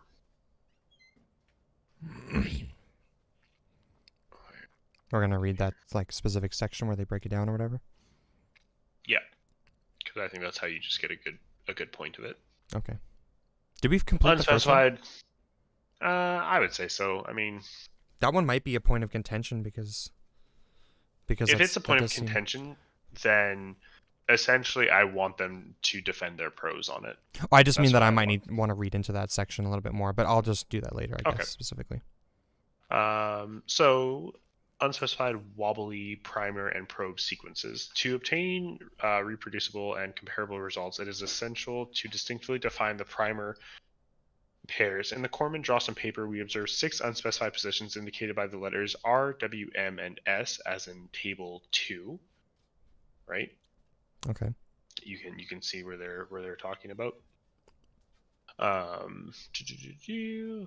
The letter W means that this position there can be either an A or a T. R signifies there can be either a G or an A, and M indicates that the position may either be an A or a C. The letter S indicates that there can either be a G or a C in this position.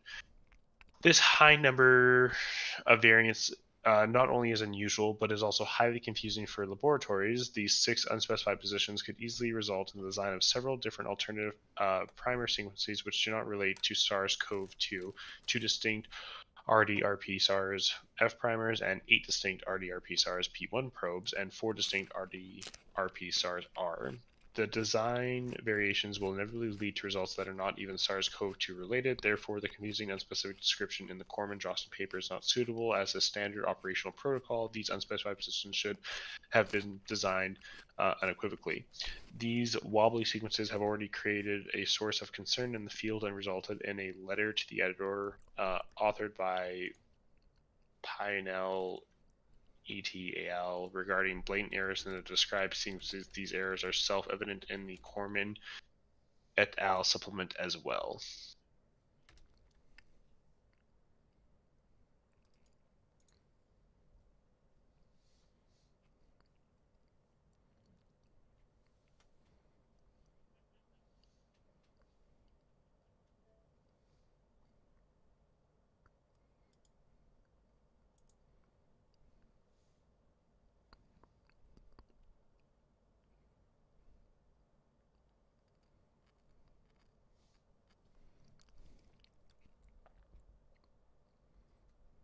So the WHO protocol figure 1, which directly derives from the Corman-Drosten paper, concludes that in order to confirm the presence of SARS-CoV-2 two control genes, the E and the RD.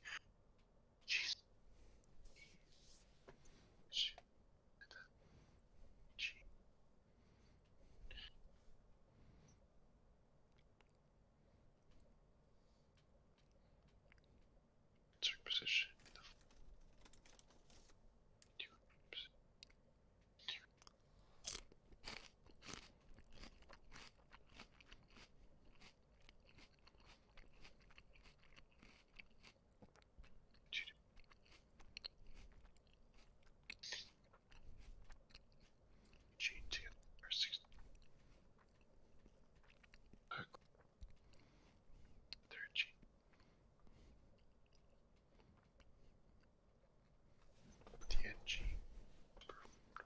Was not subjected to intensive further validation because it was slightly less sensitive.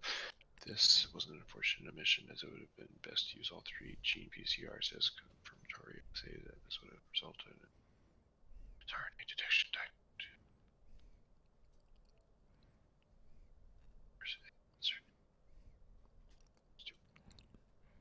Still fall short.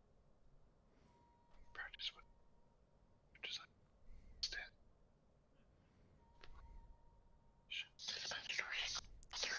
There's no North emphasized in the Corman-Drosten paper. There's no reassurance for routine. Consequent conversation. Entire aspirate.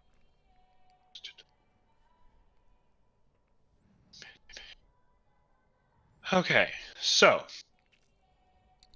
there's a bit more background. We use the SARS and SARS-related coronaviruses, bat virus from our own studies, as well as literature sources to generate a non-redundant alignment excerpts shown in Annex. We designed candidate diagnostic RT-PCR assays before release of the first sequence of 2019 ENCOVE. Upon sequence release, the following assays were selected based on their matching to 2019 COVE as per inspection of the sequence alignment and the initial evaluation. All assays can use SARS-CoV genomic RNA as positive control, synthetic control RNA for 2019 gene assays available by EVAG. Synthetic control for 2019 and co-RDRP is expected to be available by EVAG from January 1st onward. First line screening SAE gene, converted RD. Okay, so what I get from this when I break it down in my head, granted I am not a scientist. Yeah, this is all. We're reading the study, not just the conclusion now. Right? 2 out of 3 matches probably says that you have it. So what do you mean by that? So they have the issue with that they're not using all 3 strains essentially, or sorry, strains might be a bad word. They're not using all 3 gene assays essentially. Okay. So if let's say that you get tested for any sort of virus, if 2 out of the 3 pigments light up, chances are the third one's going to light up as well, right? Maybe, if that's how that works, I guess so. I don't know. How relevant is the third one being involved in this? Like, how relevant is that, in my opinion? So from what I can tell, like the actual test itself uses the N gene, and they're arguing that the N gene is like unnecessary. Yeah. Right, but they're not arguing that it creates false positives, are they? They're just saying it's not required as a crucial step for higher test accuracy in the Euro surveillance publication. Coincidentally, in nearly all test procedures worldwide, merely 2 primer matches were used instead of all 3. This oversight renders the entire test protocol useless with regards to delivering accurate test results of real significance in an ongoing pandemic. Nearly all test procedures worldwide, merely 2 primers were used instead of all 3. Okay, I am confused then. Okay, so oversight renders the entire... You know what? This is the part where I'm like, dude, I'm not a scientist. I don't understand a lot of these words that they're using and stuff. You know? You know what I'm saying? Yeah. Yeah, so, like, I don't know if this is good criticism or not.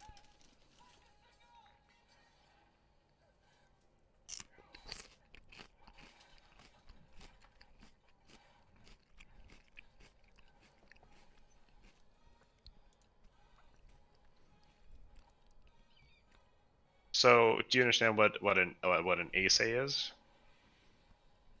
An assay? I don't know. Yeah. So an assay is an investigative procedure in laboratory medicine, mining, pharmacology, environmental biology, molecular biology, for qualitatively assessing or quantitatively measuring the presence or the amount or functionality activity of a target entity. Does that make sense? Does it have anything to do with the regular PCR test, that just amplification, or does it seem like it's only focusing on quantification? It seems like... I'm just curious if this is only relevant to the qPCR or the qPCR test. It seems like it's relative to the qPCR because it's measuring the presence or the amount. And I know the regular PCR test doesn't give a fuck about the quantity, and neither does anybody who's doing the qPCR test. They know it's like ineffective, so they don't fuck with the quantity. They're just looking for a general presence. You know what I'm saying? Yeah. Yeah, so I think what they're trying to say here is that since we don't use the qPCR, it's flawed that we use the N gene, because the N gene, the way they're testing it, it's primarily focused on the amount, right, of what the strain is inside the body. Okay.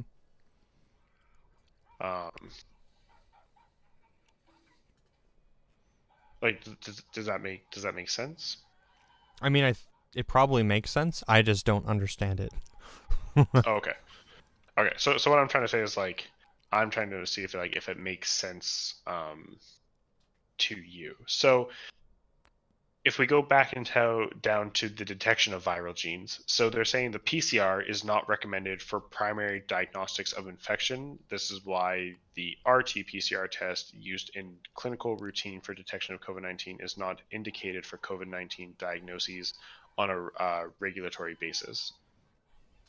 So clinicians need to recognize the enhanced accuracy and speed of the molecular diagnostic techniques for the diagnosis of infections, but also to understand their limitations. Laboratory results should always be interpreted in the context of the clinical presentation of the patient, and appropriate site, quality, and timing of specimen collection are required for reliable test results. However, it may be used to help the physician's differential diagnoses when he or she has to discriminate between different infections of the lung, which such as flu, COVID-19, and SARS have very similar symptoms. For confirmative diagnostics of a specific virus, at least 3 specific primer pairs must be applied to detect 3 virus-specific genes. Preferably, these target genes should be located with the greatest distance possible in the viral genome. So, what I want to know, why 3? Oh, so this would be like a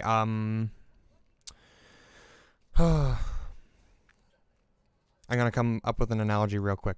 To determine Sure. the difference between a dog and a cat, we need, let's say, at least 3. It needs to meet at least 3 of like these specific requirements. So let's say for Sure. a dog to be different than a cat, let's say.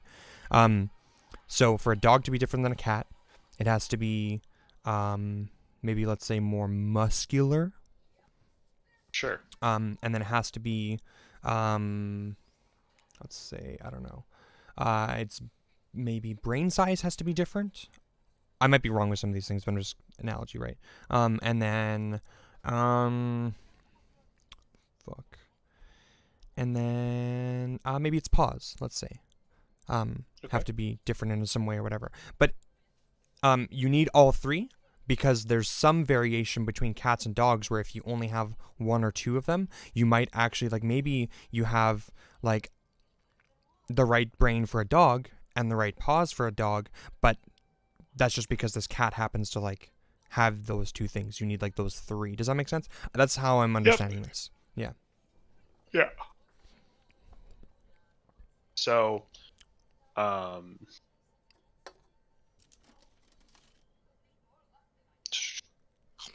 although the Corman-Drosten paper describes 3 primers, these primers only cover roughly half of the virus's genome.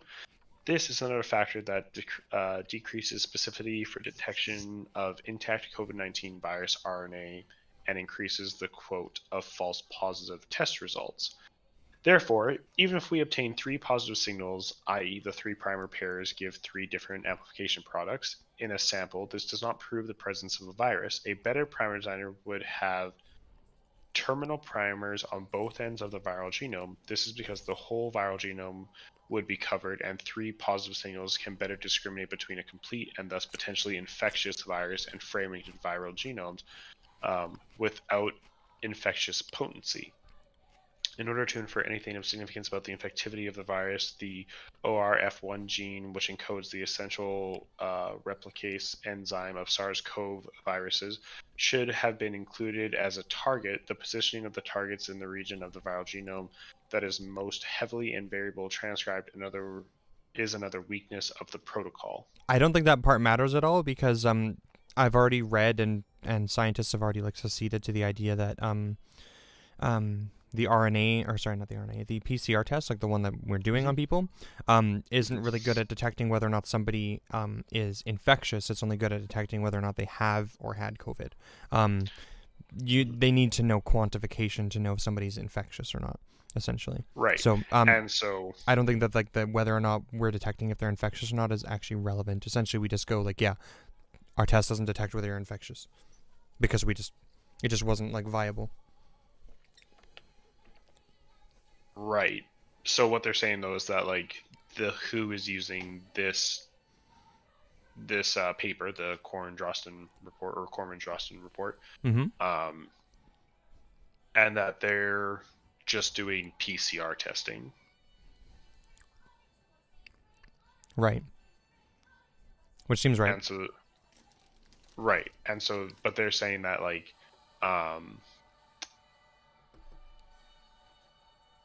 essentially that, like, this, since they only used 3, or that they only used 2 out of the 3 primers, Mm-hmm. like the WHO only used 2 out of 3 primers,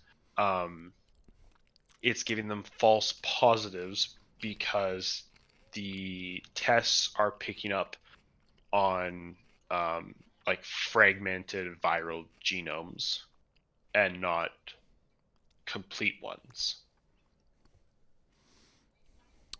I'd like to see some numbers to prove that there's some false positives because I have, I believe, a study in my document that specifically comes to the conclusion that false positives represent like 0.001% or something like that.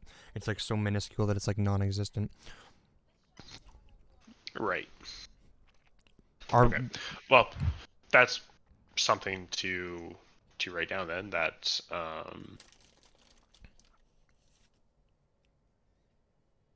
false positives make up small percentage of actual testing done. Yeah. Right? Yep. Yeah, I have that whole section in my And then I'll document. even put in here, see Novus doc. Cool. Okay.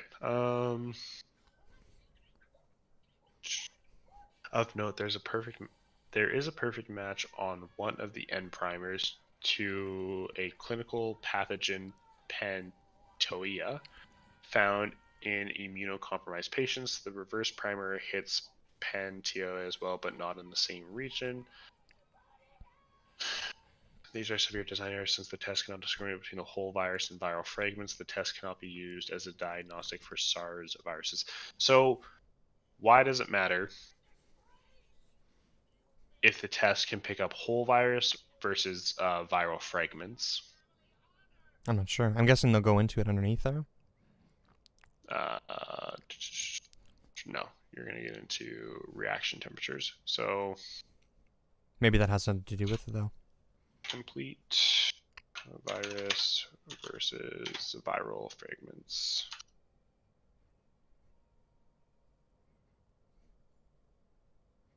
Oh, what's the difference between viral shedding and reinfection? So over recent weeks and months, we've heard of several COVID cases in which people have tested positive after previously clearing the virus. Scientists are hopeful being infected with COVID-19 confers immunity for a length of time, but some of these instances have raised concerns about reinfection. Although rare, it seems to be possible. The other thing which could be at play in many of these cases is prolonged viral shedding. So what is viral shedding?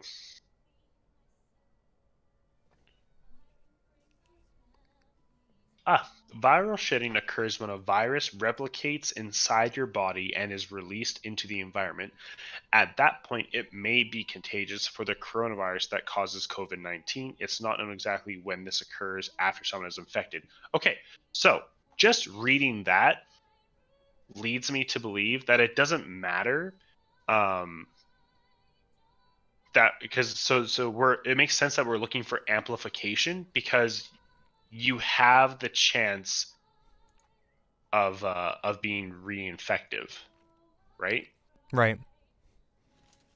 So PCR testing effective against viral shedding, which causes hold on. Viral shedding, which occurs when virus replicates itself in body and may be contagious. That's pretty self-explanatory to me. Is that do you understand that? That's self-explanatory for you too? I mean, it makes sense to me. I think so. So it makes sense that the WHO is using PCR. The WHO is using PCR testing because PCR testing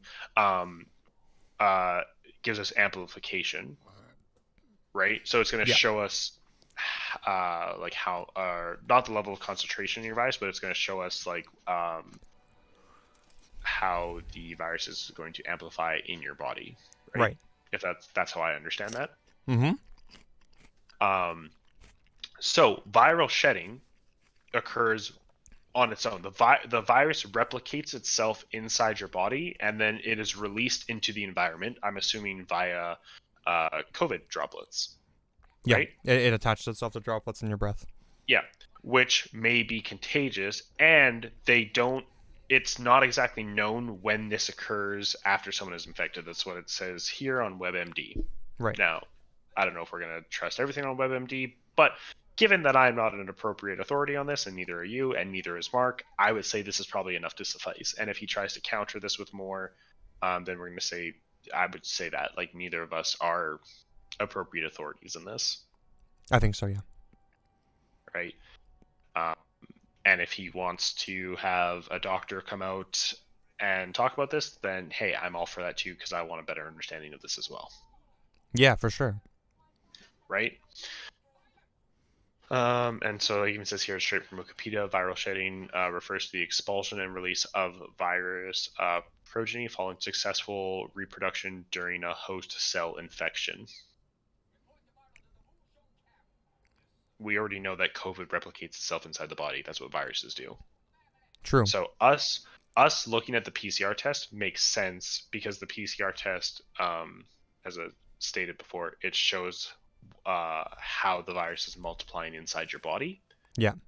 Which means that if we can pick up on viral fragments, we don't need to know if there's a whole virus still in you, because you could already have experienced or are experiencing viral shedding, which would probably put you in the spectrum of asymptomatic.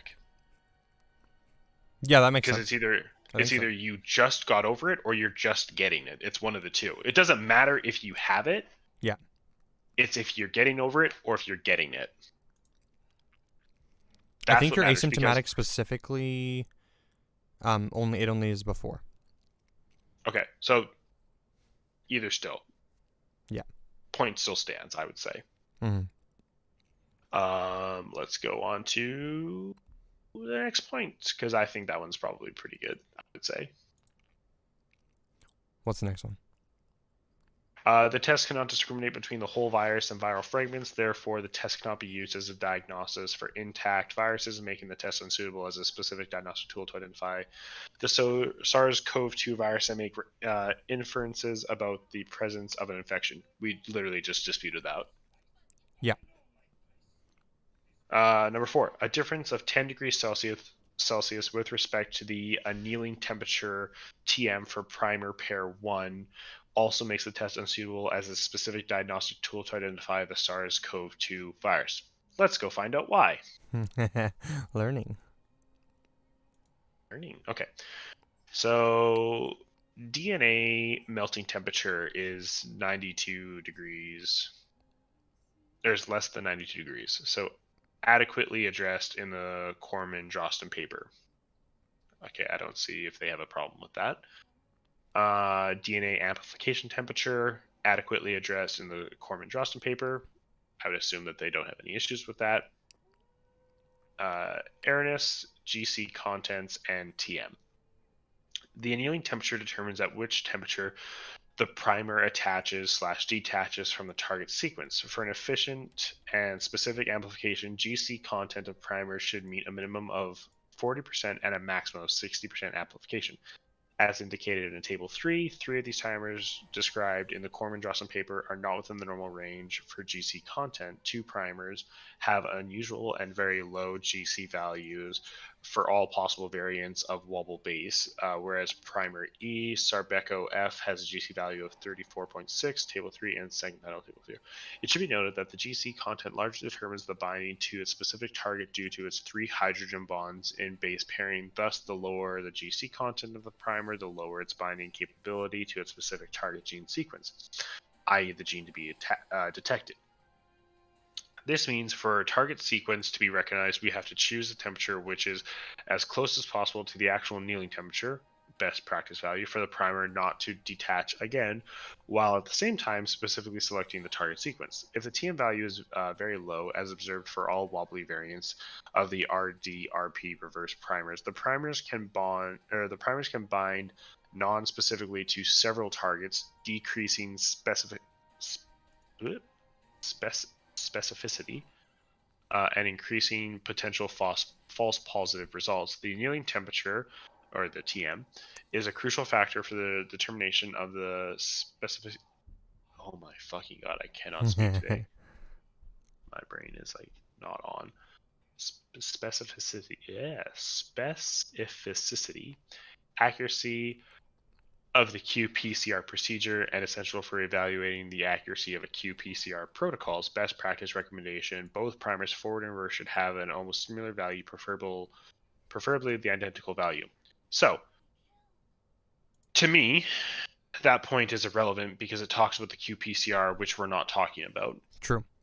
I think we can just scrap anything that's talking about the qPCR because it's not the test. So essentially, that's all of point 3 with improper temperature testing because we're not talking about the qPCR. Mm-hmm. We're just talking about the regular PCR. Mm-hmm. Which is what's we used. use the freely available primer design software Primer Blast 1225 to evaluate the best practice values for all primers used in the Corman-Drosten paper. We attempted to find a TM value of 60 degrees Celsius while similarly seeking the highest possible GC value for all primers. A maximal TM difference of 2 degrees Celsius within primer pairs was considered acceptable. Testing the primer pairs specified in the Corman-Drosten paper, we observed a difference of 10 degrees Celsius with respect to the annealing temperature TM for primer, blah, blah, blah. And this is a very serious error and makes the protocol useless as a specific diagnostic tool. Additional testing demonstrated that only the primer pair designed to amplify the N gene reached the adequate standard to operate the diagnostic test, since it has a sufficient GC content in the TM difference between the primers N Sarbeco-F and N Sarbeco-R is 1.85 degrees Celsius below the crucial maximum of 2 degrees Celsius difference. Importantly, this is the gene which was neither tested in the virus samples table 2 nor emphasized as a confirmatory test. In addition to highly variable melting temperatures and degenerate sequences in these primers, there is another factor impacting specificity of the procedure. The DNTPS are 2 times higher than recommended for a highly specific application. This is additional magnesium sulfate added to the reaction as well. This procedure combined with a low annealing temperature can create non-specific applications when additional magnesium is required for qPCR. Specificity of the assay should be further scrutinized. So again, we're talking about the qPCR here. We don't use that one because we don't care about the level of COVID you have in your body. We just care whether or not you have it or have viral fragments. True. And I don't even know if the viral fragments even like are detected either. It's rather just like if you have COVID. No, it literally just says it detects viral fragments. That's the sweet. difference between it. That's the difference in between it when they only use part of the gene process. Yep. That's the difference in it being able to detect a whole virus or just viral fragments. And we already know that viral fragments are important to detecting because that's how we get to viral shedding. Oh, okay. So there's nothing really bad about detecting that we know of. No. If anything, yeah, sure. If they want to scrutinize that we didn't do a good enough job, that it's not hyper-specific enough, you have to demonstrate how that's harmful. Literally. Other than being like, oh, there's some amount of false positives in there. It's like, yeah, that's going to happen. That's not even a false positive. Not every test is 100. No, they're saying that like by only using the 2 strains and not all 6, we get some amount of false positives because they can't detect between the flu, COVID, and SARS. Which, if that's the argument, that they want to say or they want to take, I'm going to say A, that's weak, and B, weak. Is it really matter? Because when you talk about viral shedding and viral fragmenting, that's what we care about because that's when it becomes contagious. Yeah. Right? Makes sense. That's the bad stuff, right? That's what I would say. I just, so you know, quick side note too. I found, so this is all in Euroscience, right? The initial, the whatever fucking Drosten, whatever the fuck it is, Corman-Drosten? Corman-Drosten, yep. Yeah, the Corman-Drosten study was posted on the Euro, whatever the fuck it was called. The Eurosurveillance. Eurosurveillance. Then, this reply to it, the Corman-Drosten review, was also posted on Eurosurveillance. And then, Eurosurveillance themselves came out with a statement. I have linked the statement in the chat for the Discord specifically. But I don't know if you want to go over that after or whatever, but that might explain. I'm hoping. Open it right now. Yeah, I'm hoping they'll just go into what their findings were. Okay, allegations concerning the scientific quality. Do you want to stream it? The peer review process. Oh yeah. You open link. Is it gonna only open it? Yeah, it's gonna open it only on this one. Can I drag? Oh, there we go. Open. Okay. On 27th November, the Euro editorial office was made aware of concerns and requests to retract the article "Detection of 2019 Novel Coronavirus" by Corman, blah blah blah. Published on January 23rd, 2020. So this article was published on January 23rd, 2020. Yeah, right at the start of the pandemic. It took them February, March, April, May, June, July, August, September, October, November. It took them 10 months for them to dispute this. Yeah. I'm going to say that's a long time. True. Although I don't know if it's relevant or not, but yeah. So, allegations concern the scientific quality of the article, the peer review process, and a conflict of interest for two of the authors who were also editorial board members of Eurosurveillance. The authors of the article and Eurosurveillance editorial board were informed that these claims about these claims on December 2nd and December 3rd, 2020, respectively. On December 3rd, an editorial note was published stating that the Eurosurveillance editorial team would investigate the matter following the journal's existing procedures and in consultation with experts. The two co-authors of the article in question, who are associate editors are on Eurosurveillance editorial board, were excluded from all related proceedings. An initial evaluation of the allegations was undertaken in collaboration with several board members, followed by a discussion at the annual editorial board meeting on December 4th, 2020. This resulted in the decision that it was not necessary to publish an expression of concern with respect to allegations of scientific misconduct or fraud, and that there was no conflict of interest by the association or the associate editors who co-authored the manuscript. It was further decided to involve external subject experts to assess the allegations related to the scientific content of the article. Members of the Eurosurveillance editorial board may submit manuscripts to the journal in keeping with the policies of many other respected scholarly journals. However, articles submitted by members of the board are not given any priority over other manuscripts. When editorial board members are authors of a submitted manuscript, they are not involved in any stage of the peer review or the editorial decision making, nor do they have access to the confidential information related to the decision making process. Whether or not authors are members of the editorial board has no bearing on editorial consideration nor any effect on the editorial evaluation. Makes sense. Then they link to the evaluation, I would assume, evaluation process. That is it's literally the whole point of peer reviews is like to get rid of biases. So, blah, blah, blah, which is described on the journal's website. These principles are followed by the article by Corman, blah, blah, blah, which was authored by 24 virologists and laboratory experts in 6 different countries. Additionally, the editorial board of Eurosurveillance confirmed that these principles are applied. Being a board member does not constitute a conflict of interest. The journal has rejected articles submitted by board members on many occasions. That's important to note. Why are these people given special treatment above all these other people if they're trying to say that special treatment was given? Yeah. Why? Yeah. Convenient? Like, convenience? Is that, if that's what they're going to say, it's like, okay, sure. give me the backing for that. Like, everything in life can be considered convenient if you look at it through a certain lens. Yeah, true. Like, oh, I found $1 on the floor today. That was fucking convenient. Convenient. Has a confidential peer review process and a policy of double-blind peer review in which both the authors and the reviewers' identities are confidential. Peer review reports are not made publicly available and are considered internal documents intended solely to guide editorial decision-making. Sharing reviewer reports with third parties would violate the assumed confidentiality obligations for journals that apply this peer review model, as per the International Committee of Medical Journal Editors and the World Association of Medical Editors. So, not only is it peer-reviewed, it's double-blind peer-reviewed, and they have these exact same protocols as the medical journal editors and the World Association of Medical Editors. Yeah. And neither of those two entities have reported, as far as I'm aware, any sort of what's the word I'm looking for? Any sort of what's the word I'm looking for? Where people in power, or like people who have like a higher standing, corruption, conflict of interest. Oh, none of these other two entities have reported conflicts of interest. I could be wrong here, but I'm pretty sure the double-blind peer review is better. Oh no, it's 100% better. So it's like they have a confidential peer review process, and then they have a double-blind on top of that. So it's like this went through, however many people it went through. Essentially, yeah. Yeah. Peer reviewed is good. That's the shit we like.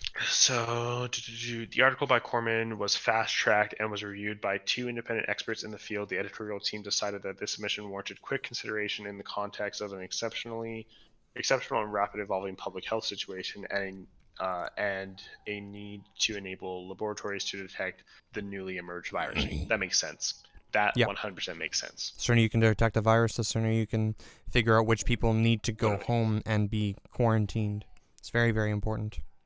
So, when the article was submitted, the situation in Hubei province, China, had evolved massively. Several cases of what was later named coronavirus disease had been imported to other countries, and China had taken unprecedented large-scale measures to stop virus spread. Thus, after a pre-submission inquiry, a common practice for scholarly journals, we contacted potential peer reviewers who agreed to stand by to review the submission should it pass the initial screening conducted by the editorial team. The reviewers kindly picked up their assignments immediately and submitted their overall positive verdicts. Hours after submission, the authors were also asked to stand by, as editors would need them to be available on short notice to reply to the reviewers' comments and to respond to editorial queries and comments. All parties worked intensely, including outside the usual working hours, on the finalization of the submission. Cool. The speed So they're of the saying, publishing process. yeah, they're saying how fast it went is essentially like everyone was on it. Yeah, they're not trying to say like, oh, like it went by so much faster because they were cutting corners and stuff. Yeah, because we were cutting corners, or there was conflicts of interest. It's like we were doing this because there was literally a global pandemic on our hands. They had resources. They had the ability to get everybody together on this. Yeah.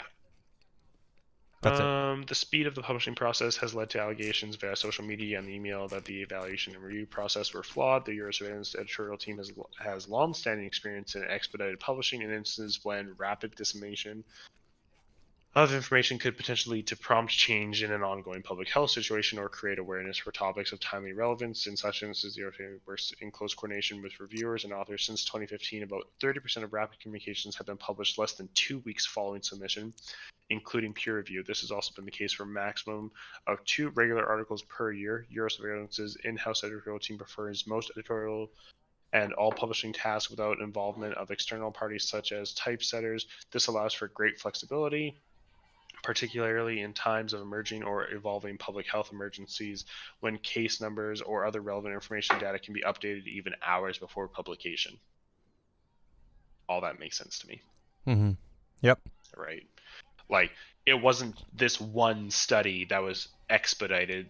They do it constantly. Done before. Yeah. Right? Like, it's not this one time. That makes sense to me.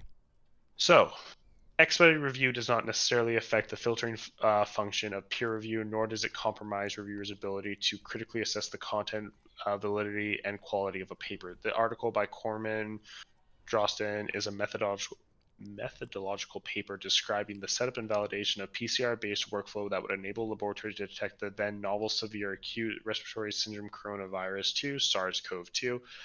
As pointed out in an accompanying editorial note on the 23rd of January, the primers and probes and a brief script have already been made available in the form of a World Health Organization interim guidance document, while the article further elaborated on the details of the validation in 5 different international laboratories. So, the World Health Organization released these primers, right? Yeah. These primers and probes, and a brief description had already been made available in the form of the world, blah, blah, blah. So that means the WHO did their testing. Yeah. And they said, hey, these are the primers you should use for X reason. These are the probes that you should use for X reason. Right. It makes sense to me that if the World Health Organization already approved these things, saying like, hey, you have to use these. Did they say you have to use all 6 of them? Did they say you have to use only 2 of them? I don't know, because I didn't look into that, and I imagine specifics. Some amount of people would. Yeah. But I'm going to assume here that the World Health Organization is like, hey, if you use 2 or 3 of these, that's fine. Yeah. Because you're looking for viral fragments, which is what this test is designed to do. Right? So I don't understand the issue here. Yeah. Right. Yeah, well, okay, maybe this test wasn't designed to find viral fragments. It just but does. It does. Yeah. Right? Which is, there's nothing necessarily wrong about that. Viral fragments are also like a sign that you have COVID. So. Or had COVID. Yeah. It's one of the two. Yeah. Which is still an issue. Because if you had COVID and you didn't know that you had COVID, you probably gave it to someone. Mm-hmm. Or there's a chance you gave it to someone or some amount of people, which means that more people have COVID. Mm-hmm. Which is bad. Bad.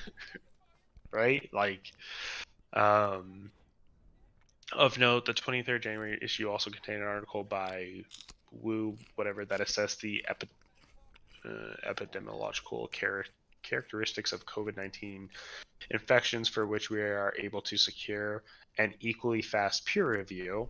The detailed allegations with respect to scientific flaws in the Corman whatever report were reviewed by a group of 5 laboratory experts. These comments were made available to the Euroscience Associates editors, except for those who were co-authors of the paper. So, the co-authors of the paper in the Corman, Drosten, whatever, weren't even given the comments about its flaws. Mm-hmm. Which means that they didn't even know that their paper was being opposed. So it's not like they could have been like, hey, we don't like the idea that our paper is being opposed, so you're going to do what we say because we're co-authors and we're associate editors on the board. Yeah.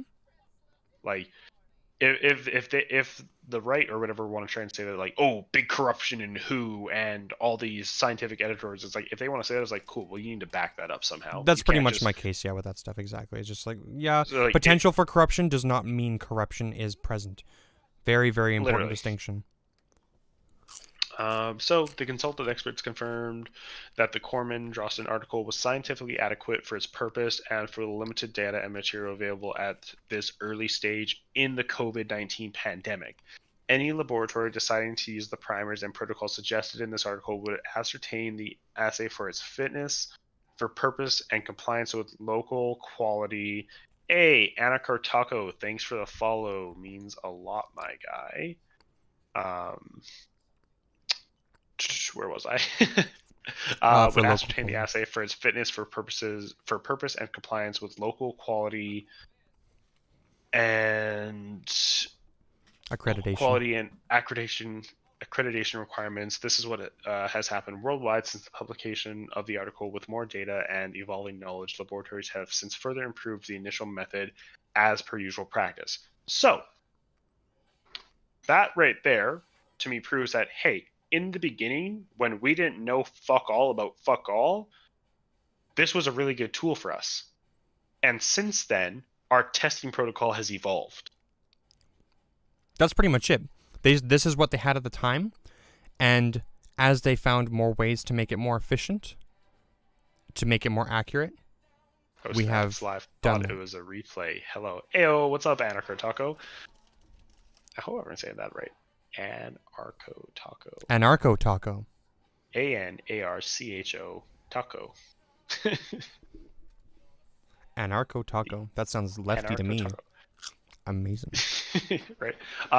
But yeah, so are you really going to scrutinize the practice of what we were doing when we didn't know anything?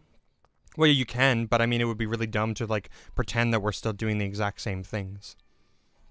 Yeah, and they're trying to say, like, from my understanding, what Mark was trying to say is that we're still using this very basic, very, I would even say, archaic form of testing now as we are. Yeah, he's claiming that we aren't like updating our tests to be like relevant as science evolves, which would probably be incorrect. I guess at that point we just have to ask him if there's any like evidence that we're using the same tests and that we haven't changed it.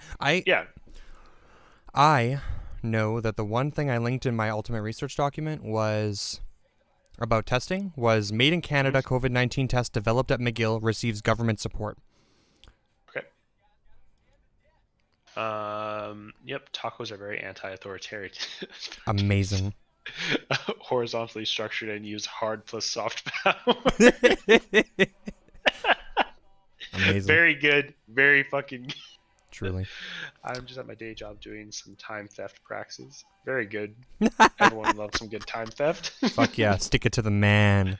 Stick it to the man, but don't stick it in the man unless you're into that. Then, what the fuck? Do what you will. Dude, stick it into all the men. What do you mean? I don't want anything to be stuck into me. Other than a vaccine, that is. Give it to me. Give it to me. Oni-chan. Okay, let's see. I just gotta mute my fucking chat thing so that it doesn't read out the link again. But I'm just gonna link you. Read out the link. Please don't read the link. Have mercy on me, restream. Okay. Here's the Okay. Made in Canada test, which is going to be relevant for our this discussion. one. So this way everyone can read along with us, because that's how you. I think we could probably, after this, we probably don't need to go back to that initial study. We just need to confirm that this study has probably updated to some degree and it's a little different than the other ones. once we basically for those who are just following along, essentially Mark Friesen, he's one of the speakers that we talked to at the anti-lockdown rally in Edmonton that happened last weekend. He told us to look at the Corman-Drosten report and how it was ineffective and flawed and all this other stuff. And it's like, okay, yeah, by today's testing standards, it would be ineffective, assuming that we have, in fact, updated our testing procedures, which we are going to read about right now. Right? Fuck yeah. Which means that his evidence for his argument is outdated, which means that his position would be wrong. Likely, yeah. He would be assuming that we're using the same testing methods, essentially, and he'd be criticizing a test that we used to use for being inaccurate by today's standards, but he wouldn't be providing us any evidence that we're using an outdated test, essentially, and ignoring new scientific data. Correct. That's the assumption made here. Now, maybe he's right, but we'll see. I highly doubt it, because Canada uses this test. This is what I had linked in my research doc. So McGill and RIMUHC team partnering with National Research Council has obtained funding from Innovation, Science and Economic Development Canada to develop capability to produce millions of SARS-CoV-2 tests to make Canada self-sufficient, blah, blah, blah. After 2 months of determined effort, the McGill made-from-scratch version of the gold standard laboratory test from the SARS-2 is nearly ready. The test is developed by a large team of scientists led by Dr. Martin Schmeen. Director of the center. That's French. I'm not even gonna try. Centre de recherche en biologie. No, you added a D in there when there wasn't. Should have been a D in there. I put my D in there. Centre de recherche en biologie structurelle, or CRBS, at McGill University, and Dr. Don Van Mael, Director of the Center for Translation Biology. Blah, blah, blah. Get to the juicy bit. Homegrown solution, chain reaction, blah, blah, blah, put to the test. This is not a brand new test, says Dr. Schmeen. This is a Canadian version of the gold standard. The process of testing for SARS-CoV-2, the virus responsible for COVID-19 infections, is two-part. First, the NRA is extracted from the sample, usually a swab from a patient's nose. NRA extraction is a molecular biology technique that is fairly common, but it needs to be done under clean conditions with high throughput, explains Dr. Schming. Second, RT-PCR detects the presence of virus in the sample. This is an incredibly complex process where the team's enzymes building expertise really comes into play. RT-PCR involves a delicate balance of almost 20 components that must come together to make a robust functioning test. We are creating both parts at the 15,000 test level. We will scale RT-PCR to the national level in partnership with the NRC. Things are going great. The enzymes are working well, and the probes and primers are working well. So essentially what we need to look at is we need to look at the breakdown for their test to see what probes they are using and what primers they are using. Right. Some positive negative test leaders of the Microbiome Opto Lab Montreal MUHC have been very helpful and supportive from the beginning. Blah blah blah. Test pilots. Blah blah blah. Testing. This is about a week's worth of tests. Blah blah blah. Recipe for pandemic preparedness. This is not just for the current pandemic. Blah blah blah. This will all give Canada the infrastructure and resource to be in a better position to deal with future pandemics, because we now know how to do it. Now we can make the ingredients. We have recipe. The test is versatile and help Canada respond quickly to novel challenges to the health of Canadians. Blah blah blah. The initiative has been supported by blah blah blah. Is that it? Yeah, that's it. So essentially, this was good. This is good. This doesn't tell us though what formula they are using. Yeah, true. So Canadian, we probably need to look up Canadian. That it's like McGillis or something like that. What's the name? Go back to it.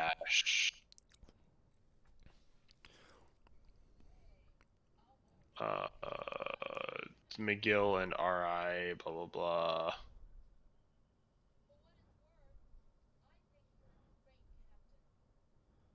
Yeah, try McGill. Try using that word. Yeah, oh fuck. Canadian RT PCR McGill test.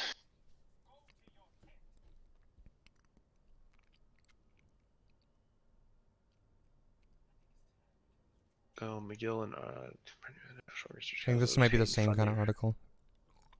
It might be. Yeah, that's literally just the same article. There you go. That's right from McGill's website. Yeah. Despite commotion about CT values. This is actually an article I also have in my document, I think. Maybe. I was reading it at least.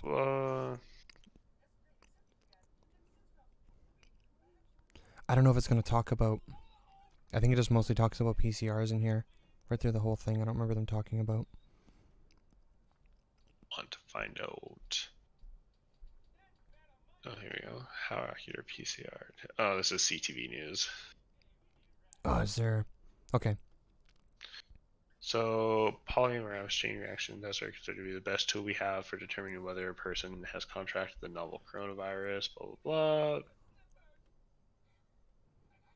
But it isn't a completely foolproof expertise. No test can be accurate in 100% of cases. There are false positives in which a patient tests positive despite not actually having the virus, and false negatives in which a patient who has contracted the virus tests negative, blah, blah, blah. It says false positives are very rare, blah, blah, blah. If you have there you go. Less than 0.01%. 1%. Yeah, that tells us what the false positives are. I still want to know what percentage or what formula they're using, because if they're using any sort of scroll up a little bit. The latest research shows a growing consensus that SARS-CoV-2 is most detectable via PCR tests approximately 1 day before symptoms start to appear, and more difficult to detect the longer one waits past that point. Okay, sure.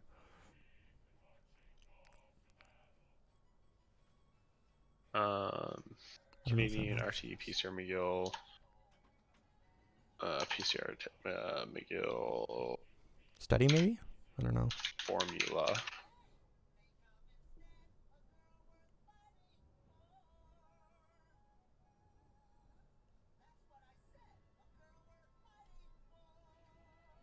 Ha!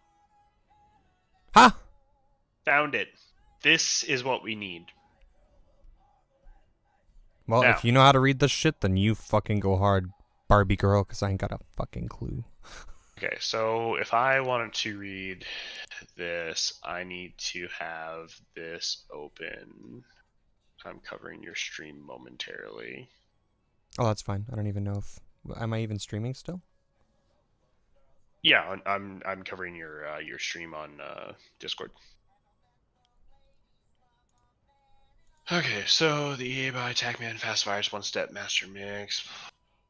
Thermal Finisher. Okay, so the National Microbiology Lab is specifically looking for items on the list in the table below, as well as any other RNA extraction reagents. So this is what they're using to be a reagent, which means that we need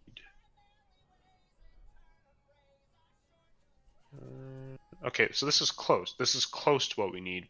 This is part of the study. I need the rest of it.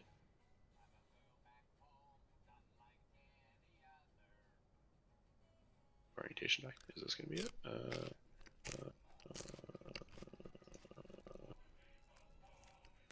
No, that's not what I want. Nope.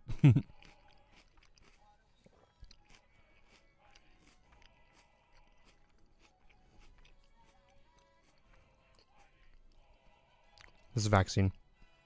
I know. Vaccine's not a test.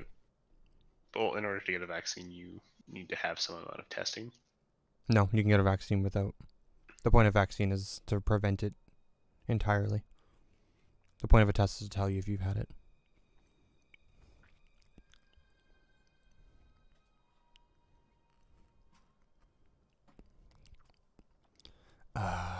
Okay, I'm gonna try and find it too. I don't think you're gonna find it in that article, but you can try.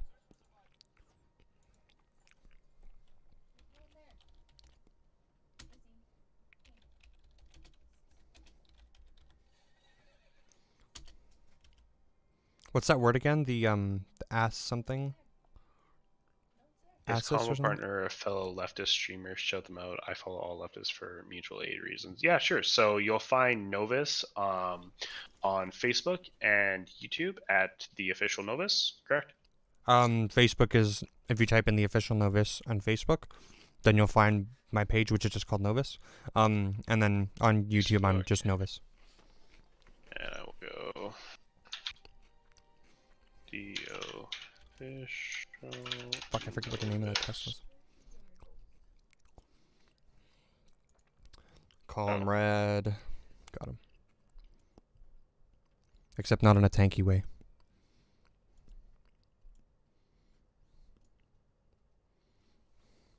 I fucking forget the name of that word.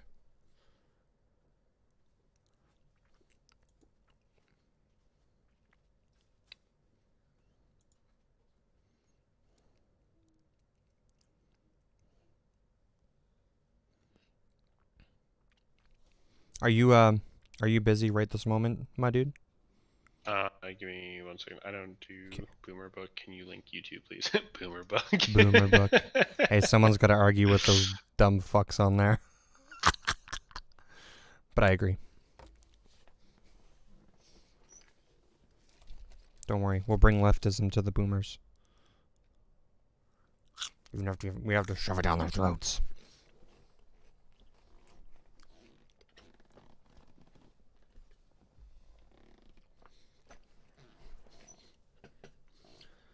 Copy. I don't remember what the word is. So we're looking What's up? for. What's up? McGill. Here you go, my guy. COVID-19. Test. What's that name of that thing in the Corman Drosten review that they kept referring to when we're talking about the like the N and the M and all those things? What were those? Like, was it like ASSIS or something like that, or? Oh yeah, assay, or the assay. Yeah. Do you know how to spell that? ASSAY. Okay, I'm gonna try that. You could also probably just look up McGill. Was it like Gene or something like that? PCR. Gene? Yeah, something like that. McGill PCR test. ASSAY. How do we rapidly test for COVID-19? Right. Oh, you're watching me. I was like, am I watching my own stream? Streamception. Looking for.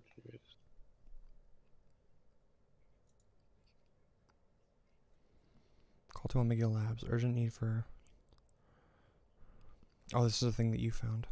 Yeah, that was something I already found. Oh. Is this what I'm looking for?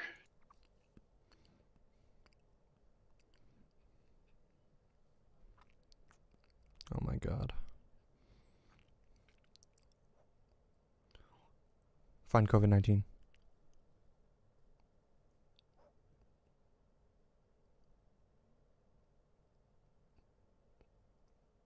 Fuck, it's not in.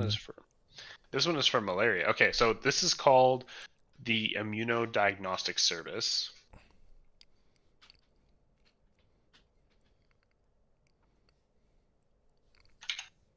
COVID-19.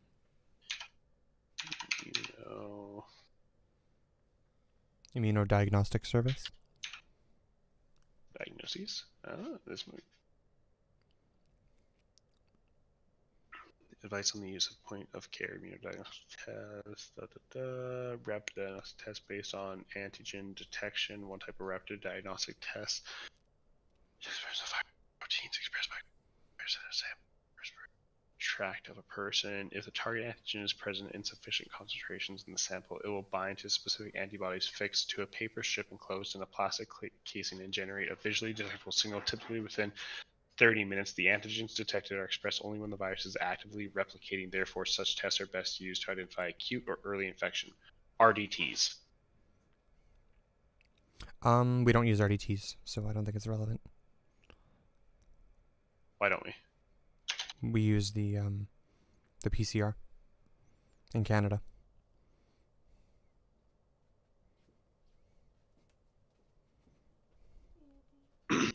We use the RT-PCR. Oh, fuck. Okay, here we go. There's 108 entries. Yeah, this is going to be a big one.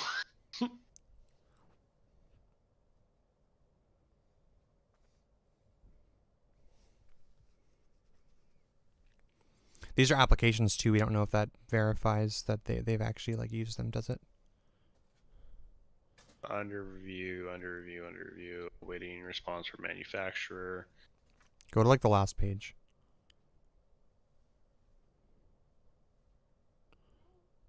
No.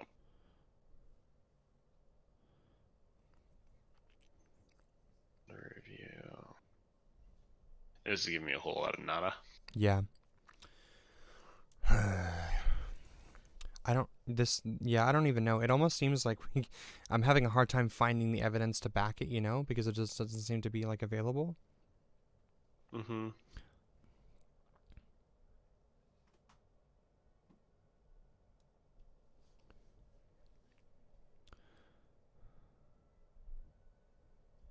Okay, can you look up pan-bio antigen rapid test? How do I spell that? Sorry. PNB Yeah. PANBIO. Yeah. And then antigen rapid test.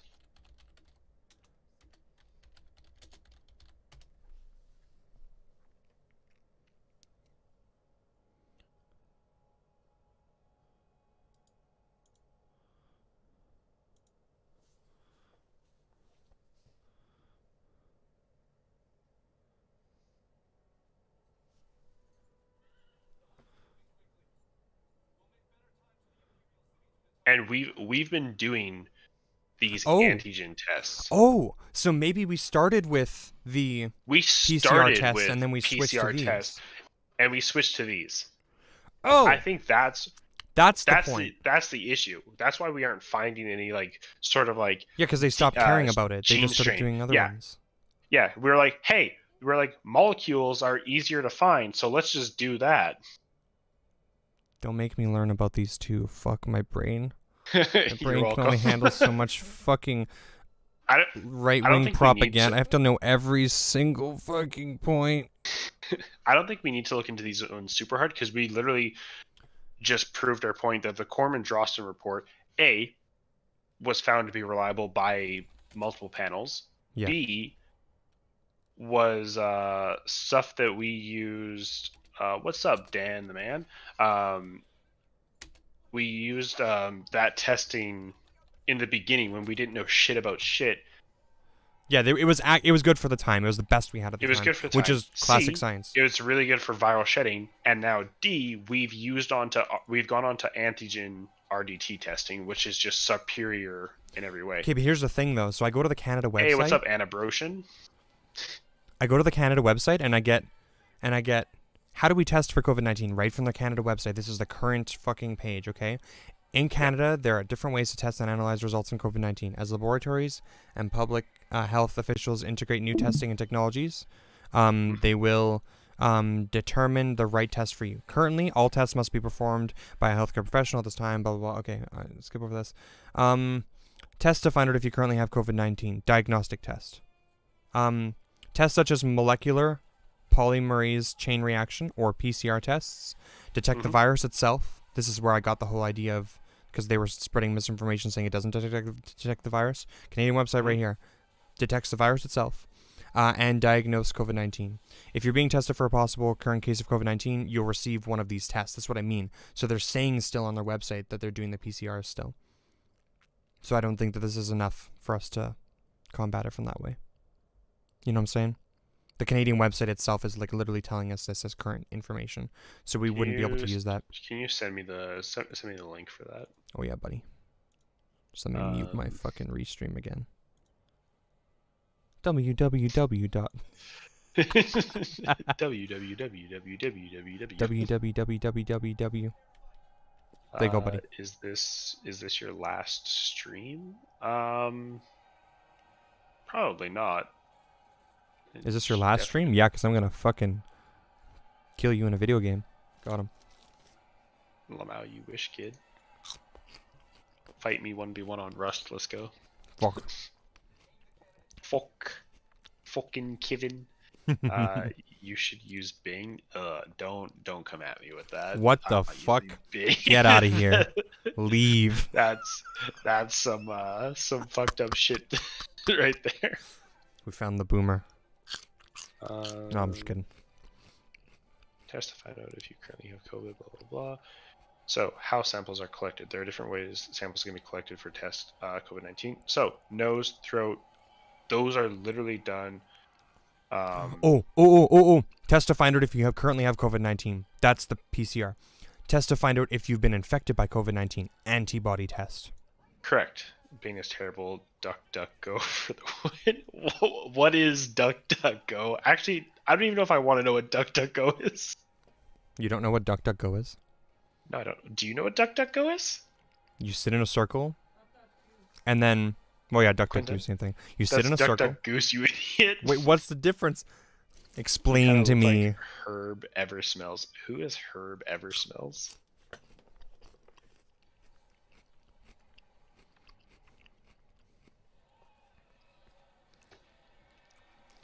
Okay, the antibody test does not detect the virus itself.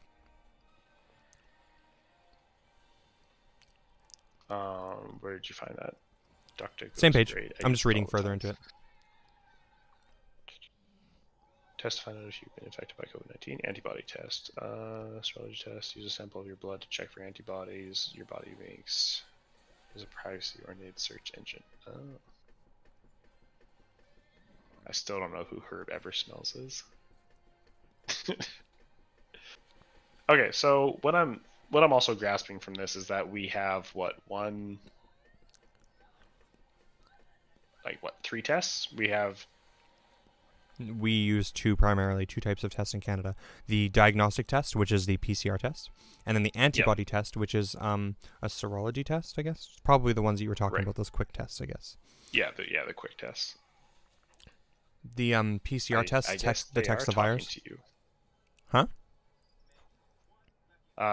This guy was just talking to me like the dude's name is Herb Eversmells. What? Both tests are not very effective. Isn't it weird how the flu just went away? So the flu didn't go away actually. Well, it kind of did. It just wording it that way is a bit. Yeah, wording it that way is misleading because technically, when you break down like how COVID-19 is reported and how it is like how it's transmuted specifically. Yeah. How it is transmuted is very similar to that of like just the common flu. It's pretty much identical. You breathe the particles. It attaches to the. So since the common flu and COVID-19 are very, I would say, similar. Yep. Oh, they're spread in the exact same ways. Touch. Yeah. Air. Yeah. It's hard. It's very hard to probably distinguish which is which. I would assume. No. The test. The guy who died high on fentanyl.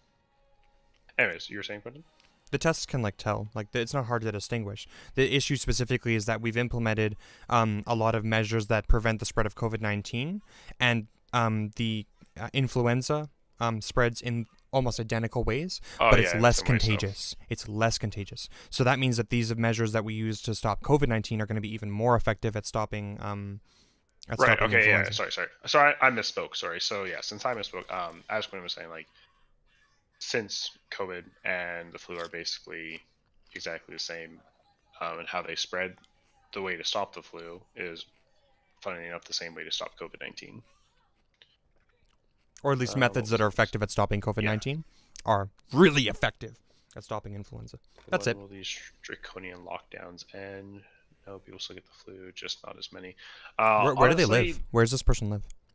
I have no idea where these guys live. You guys want to tell me where just a general idea. I don't want their exact location. I just mean no, Canada, give us your the US. exact location. I want your postal code. I want your fucking street address. I'm gonna show up at your fucking house and I'm gonna interrogate you about this. Fight me IRL. 1v1. I think I'm just curious because different locations are going to have different responses, and we're talking about Canada. Yeah, obviously. But I understand other. Yeah, we're specifically talking about Canada. I also think draconian lockdowns will end once people kind of get the message and start to follow them, honestly. And I think whatever country you live in, whether or not it's Canada or what have you, if your country probably would implement a full lockdown, I think it would be better. Herd immunity isn't, I don't think, going to work super well with COVID. Sweden kind of took that approach, and it hasn't really been working for them. Their cases have been rising, especially. It's hit and miss. Herd immunity is only achieved at 75%, and with the new variants of COVID, it's the same. Like, I think COVID's going to be around for probably the rest of our lives. I live in Australia. If you show up at my house, I'll offer you beers and bonds. Amazing. I'm not familiar with Australia's measures, but weren't they more strict than Canada's? Oh yeah, Australia went into a full lockdown, if I'm not mistaken. I haven't looked it up specifically. I'm only familiar with New Zealand, a little bit with Sweden. What I know about what Mark was saying is that not all of Australia went into a full lockdown. I don't know if I would believe much of anything that he says on face value. Only bits and pieces of it did, which I don't think is true because I don't understand why would herd immunity is a myth. It's situational. You can recatch COVID in a short succession. Yeah, true, definitely. But there will always be a sizable amount of people who refuse to get the vaccines. I think honestly, that's I'm going to look at COVID the same way that you look at the flu, since it's very comparable to the flu, right? When the flu, like influenza first was around, it was, it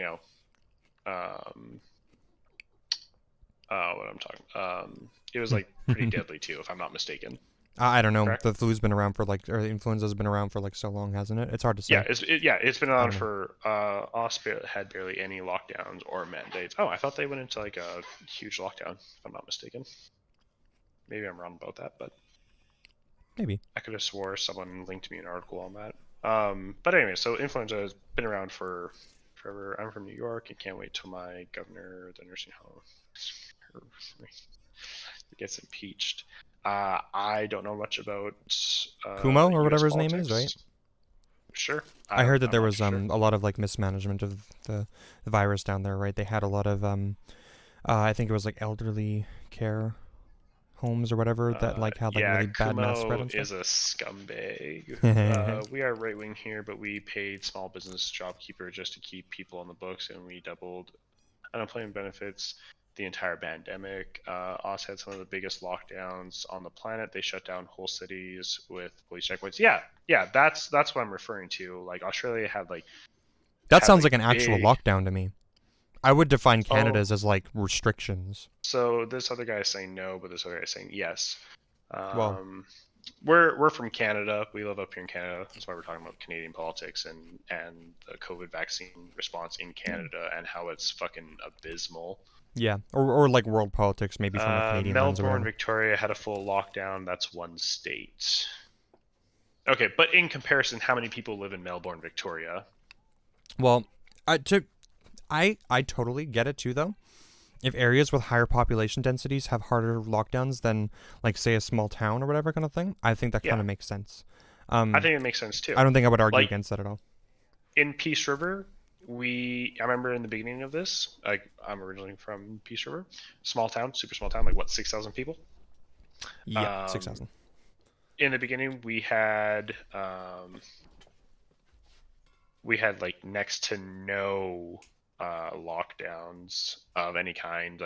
People were the police were asked to do checkpoints for the Northern Territory because our Aboriginal populations have no access to medical care. Oh, that's unfortunate. Now we're talking about whether or not Trudeau is great or if is he a scumbag. I mean, Trudeau, he's a liberal. Trash. No, I'm just kidding. I think liberal policies are good. That's just my personal opinion. I think that maybe how we went about implementing these policies. Are we talking about liberal policies, or are we talking about COVID and the liberals? Liberal policies. Oh, okay. because we're specifically talking about like Trudeau being trash, and Trudeau obviously. Nah, Canada needs a conservative and fast. No, I don't think we. I mean, if you want to say that we need a conservative, just look at Alberta, look at Ontario. Conservative federal policies. The Conservatives are getting like a little bit better, but they're still too problematic. They still like allow people in their caucus to sit with like really bad views about abortion and stuff, right? LGBTQ rights and stuff, right? They'll send us back into the fucking Stone Age if they're. I mean, just look at Andrew Scheer. Yeah, Andrew Scheer was pretty cringe, dude. They had, what the fuck is his name? Oh man, I can't remember his name now. I feel like his name was Derek something. But anyways, what I was trying to say was that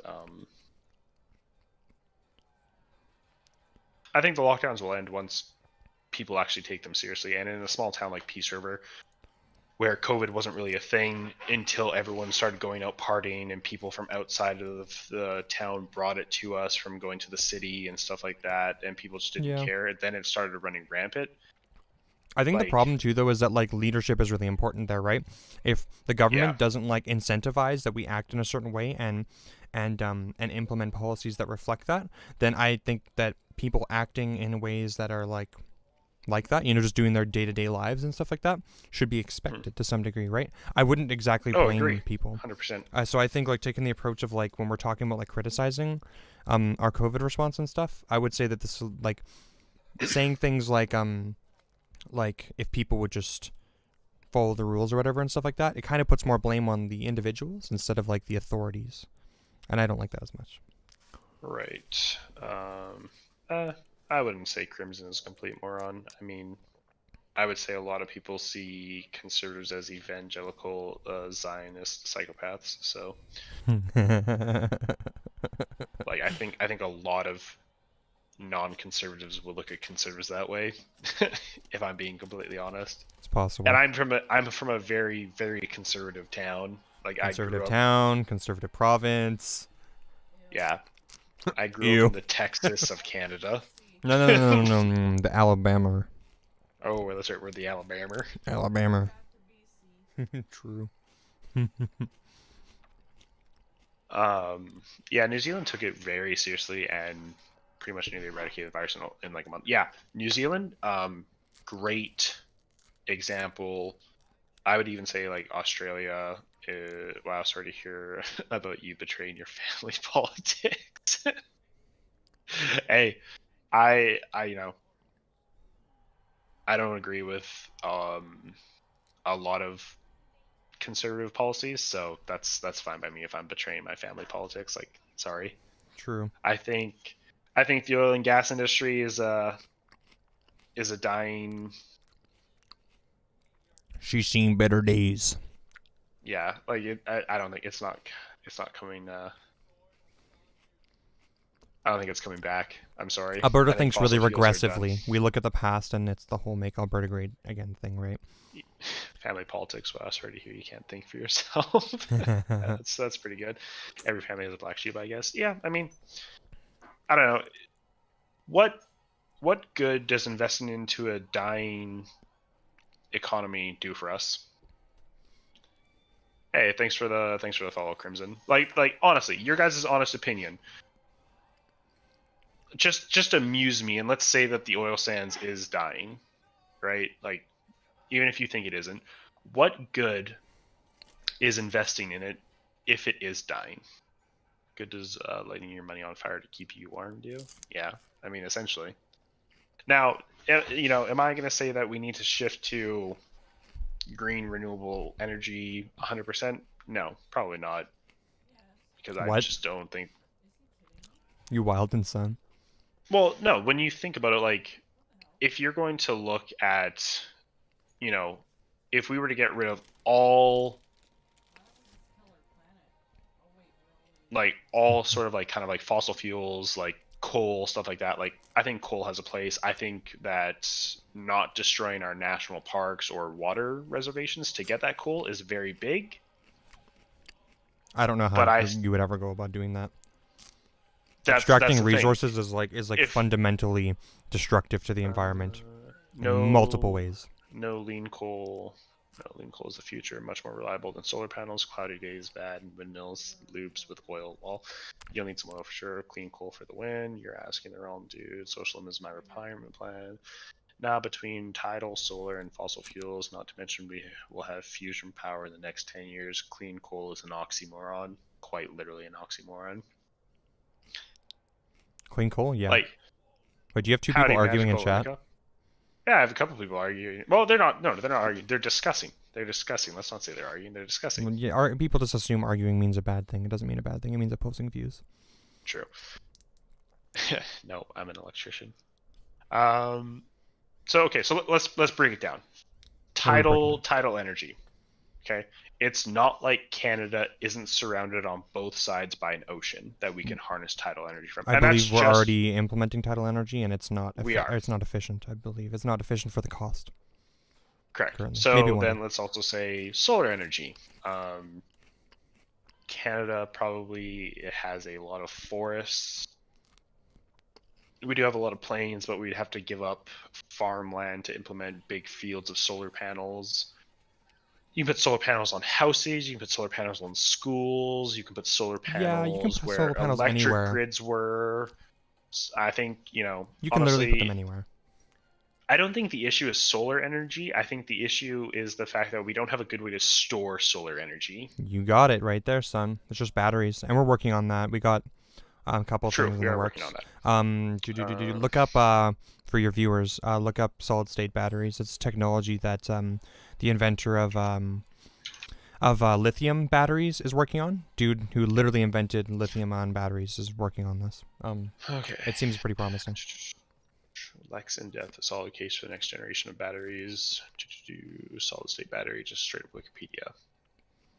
Solid state batteries could pretty much solid fix electrodes and a solid electrolyte instead of a liquid or polymer gel electrolytes found in lithium ion or lithium power batteries. Materials proposed to use as solid electrolytes and solid state batteries include ceramics, oxides, sulfides, phosphates, and solid polymers. Solid state batteries are found in pacemakers, RFID, and wearable devices. They are potentially safer with higher. Okay, yeah. So I mean that pretty much just like tells me all I need to know right there. Like pacemakers are good for like what 10, 15 years plus, something like that, if I'm not mistaken. Are they claiming that they're using solid-state batteries in pacemakers? Yeah, it literally says solid-state batteries have found use in pacemakers, RFID, and wearable devices. I thought that they were still working. Oh, maybe they're working on a different kind of solid-state battery. Maybe that's just... Maybe. Have you read that thing, SPARS 2025 and 2028 from Johns Hopkins? I haven't, Magical Indica, but if you want to link it in chat, I'll definitely take a look at it. They also have cheap salt batteries coming for mass cheap storage. Tesla stole Australians or so scientists when we had budget cuts. They were working on lithium ion. Yeah, I know that was a huge thing that was that Tesla announced a while ago, that they're opening up like a huge battery factory in the States, and they're going to be working on like next generation batteries. I know that much. Yeah, they're still using lithium, which is maybe kind of problematic, but that's kind of why I like the idea of solid-state batteries more. But these things have to pick up, or like have to pick up, kind of thing, right? So hydroelectric dams are superior in power storage. All coal is the same age, approximately 500 million years, hence non-renewable. Blah, blah, blah. Okay, here we go. Also, the next, not to mention, we will have fusion power in the next 10 years. So I don't really know a whole lot about fusion power. I wouldn't assume any amount of time. I understand the basics of how it works. I'm saying I don't know how maybe effective it's going to be. Well, it's the thing. We're working in like theoreticals now. Like even the solid state battery thing is a theoretical, but it's something that has potential. There's multiple different batteries that like lots of different scientists are working on right now, and different concepts and stuff. With excess power, and they'll let the water turn a turbine when you are deficit. Yeah, I mean, makes sense to me. I think hydroelectric is really smart. Like. Yeah, but we can't do hydro in Alberta and Saskatchewan and stuff, right? Yeah, unfortunately, it's a problem. Unfortunately not. But it has to be like a diversified system. Once we get fusion is 100% doable once they get the technique down. Yeah, anything's doable eventually, right? It's all that we're working on theoretical. It's when they do it, essentially, right? We can't like bet on anything exactly yet, but we can hope for sure. Keeping all these things on the table is important. Definitely hope. I mean, maybe there have been more advancements recently, and I'm just Yeah, we could also just not be up to date. Yeah, exactly. On current advancements. Maybe they're right? like right around the corner from something. Yeah, 100%. We already have successful fusion, but we haven't reached the 1 to 10 input to output ratio decided by economists. There it is. Very good. Again, I don't have any studies on this, but hey, if you guys have any, don't hesitate to link them. I'll definitely take a look at them in my spare time. Also, if you guys have any sort of information on COVID related stuff, you can private message me about it. I'll definitely look into it. For those who are unaware and those who are just joining, next week some point we're going to be doing a live stream with Mark Friesen. I'll pull up his, otherwise known as the Grizzly Patriot. The Grizzly Patriot, yeah. He's a right-wing self-identifying nationalist. There it is. He's a politician. Yeah, apparently a politician. Yep, that's what it pops up when you Google him. Yeah, I mean, he's a politician. So this is the guy. We interviewed this guy at the anti-lockdown rally last Saturday, and he invited us onto his live stream on YouTube. And so essentially for the next week, we're going to be compiling research for the points that he made when we interviewed him, just so we have, a place to stand on, kind of stand our ground, because there was a bunch of stuff that he brought up that we weren't really prepared for, part of which was the Corman-Drosten report and the PCR test. I can link my theory library. It's a super good resource for philosophical, political, and economic theory. Yeah, do it, man. I love learning about things contrary to popular belief. Amazing. You can link it, send it to me via a whisper. You can find me on Facebook at The13Army. Send it there. Don't have the YouTube set up yet, but I am in the process of doing that, and I also want to get the stream set up a bit more, make it a bit more nice and stuff. And I'm doing this part right here because it is 9:53 and I have to be up at 6 a.m. tomorrow, so I'm probably going to go to bed. Okay. So maybe do you want to continue, like, is it possible to maybe continue watching the or reviewing, I guess, the thing tomorrow? Yeah, we'll definitely do more reviewing tomorrow. Probably for the next week, I'm going to be streaming probably every day at about 6. Yeah. So if you guys are open, it'll be 6 Mountain Time. That'll be my time. And so if you guys want to come down, chill, hang out, give feedback, talk about literally whatever, that's what we're here for. We love talking. True. There might be some gameplay if, maybe like Quentin doesn't hop, or Novus doesn't hop on right away. Yep. I mean, I think we can brush through a lot of the stuff fairly quickly anyways. We pretty much just need to, as a plan, we could probably just finish reviewing this video tomorrow. What we could probably do is just go through the whole thing and just jot note all the points that he makes that we want to address, and then separately research those things. We could probably get that done. I like researching them together, honestly, just because. Oh no, I mean like, sorry. When I say separately, I mean separate, like as in like go through the whole thing, Yeah. Watch the whole thing, give our comments about like our rhetoric and stuff. Like review our rhetoric, in the like debate interview, and then jot down the points that we need to look up, kind of thing, to be better prepared. Bookmark this anarchist literature. Done. I love the name for it. Amazing. And then yeah, and then go through, and then yeah, like I want to go through the studies with you too. Then we just are on the same page, because if we're going to be talking about it at the same time, we want to be on the same page. It's really ineffective if we're not. Mm-hmm. Yeah, definitely, because when it comes time to stream, then Yep. No, it would just look really dumb if I was like prepared for some statement and you weren't, or you were prepared for some statement and I wasn't, and then one of us said something like contradictory or whatever, and then we're correcting each other now. Real dumb. All right, well, I couldn't debate these people. They just have brain damage. I think the issue is that we want the same thing, right? Do I want to be in a lockdown? No. Do I want to wear a mask? No. I just think our way of getting there is different. Yeah, I think jeopardizing someone's life in regards to my freedoms, I think that's bullshit. Yeah, and right? especially because every day we engage in actions where we like essentially give up our own rights in order to like be afforded higher quality of life. Literally. We've kind of been over that, right? But like a driver's license is like that. Yeah. You have less freedom technically and less rights by the government mandating that you need to get a driver's license, but it makes the road safer. Correct. So we all agree to it. You know, it's the same concept. Right. But that's going to be it for me. So I hope you all have a wonderful evening. If it is evening, if it's during the day, have a wonderful day. Whatever. I'll catch you all tomorrow, 6 p.m. Mountain Standard Time. Have a good evening. Peace. Cool.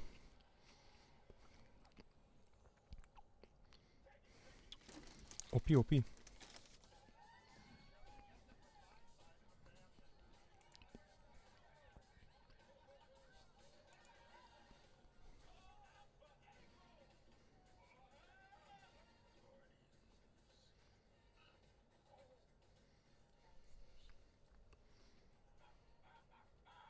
All right. Stream is done. Damn, you got some engagement there. Holy fuck, eh? Social. I did. The social needs to be reimagined and reinterpreted. Cheers. Take care. Can't agree more with the social.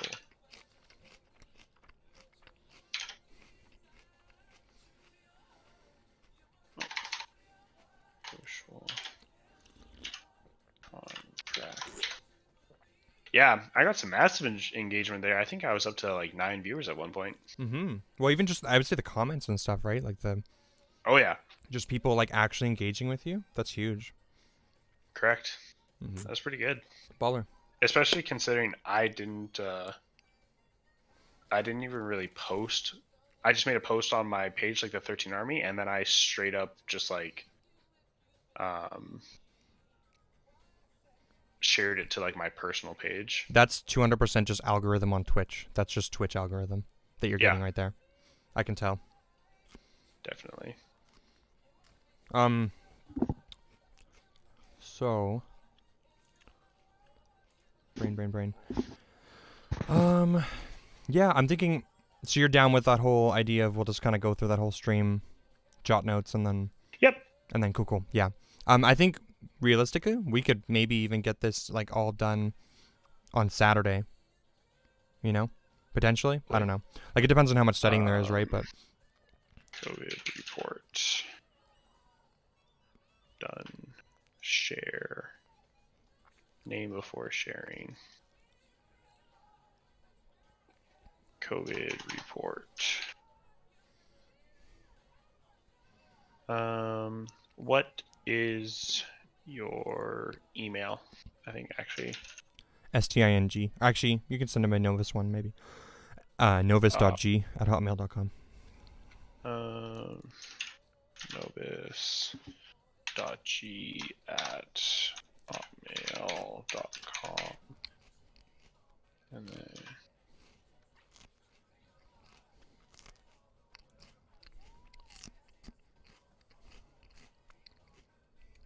Womp.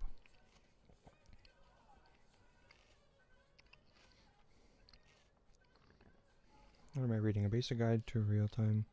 Okay, so I'm also just gonna go. I'm gonna send it to your Stinger Ray one just as a backup. Sure. Yep. COVID report docs. Send. Share to non-Google account. Share anyway. Don't give a fuck.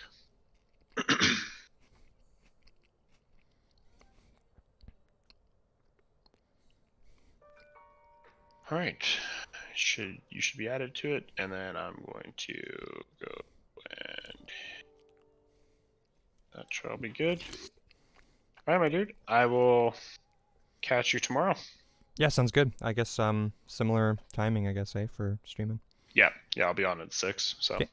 Cool. Yeah, we'll continue on. Peace, Arini, my guy. Cool. Have a good night, my dude. You too. Bye-bye. Bye. Womp. Cool. Well, I'll probably end my stream on that note too. Got quite a lot of information from that one. But yeah, thanks anyone who tuned in. And let's see, what am I doing? Brain. Oh yeah, gotta unmute this. Yeah, thanks for anyone who tuned in. And be sure to check back. We'll be streaming periodically here as we research and learn. Cool.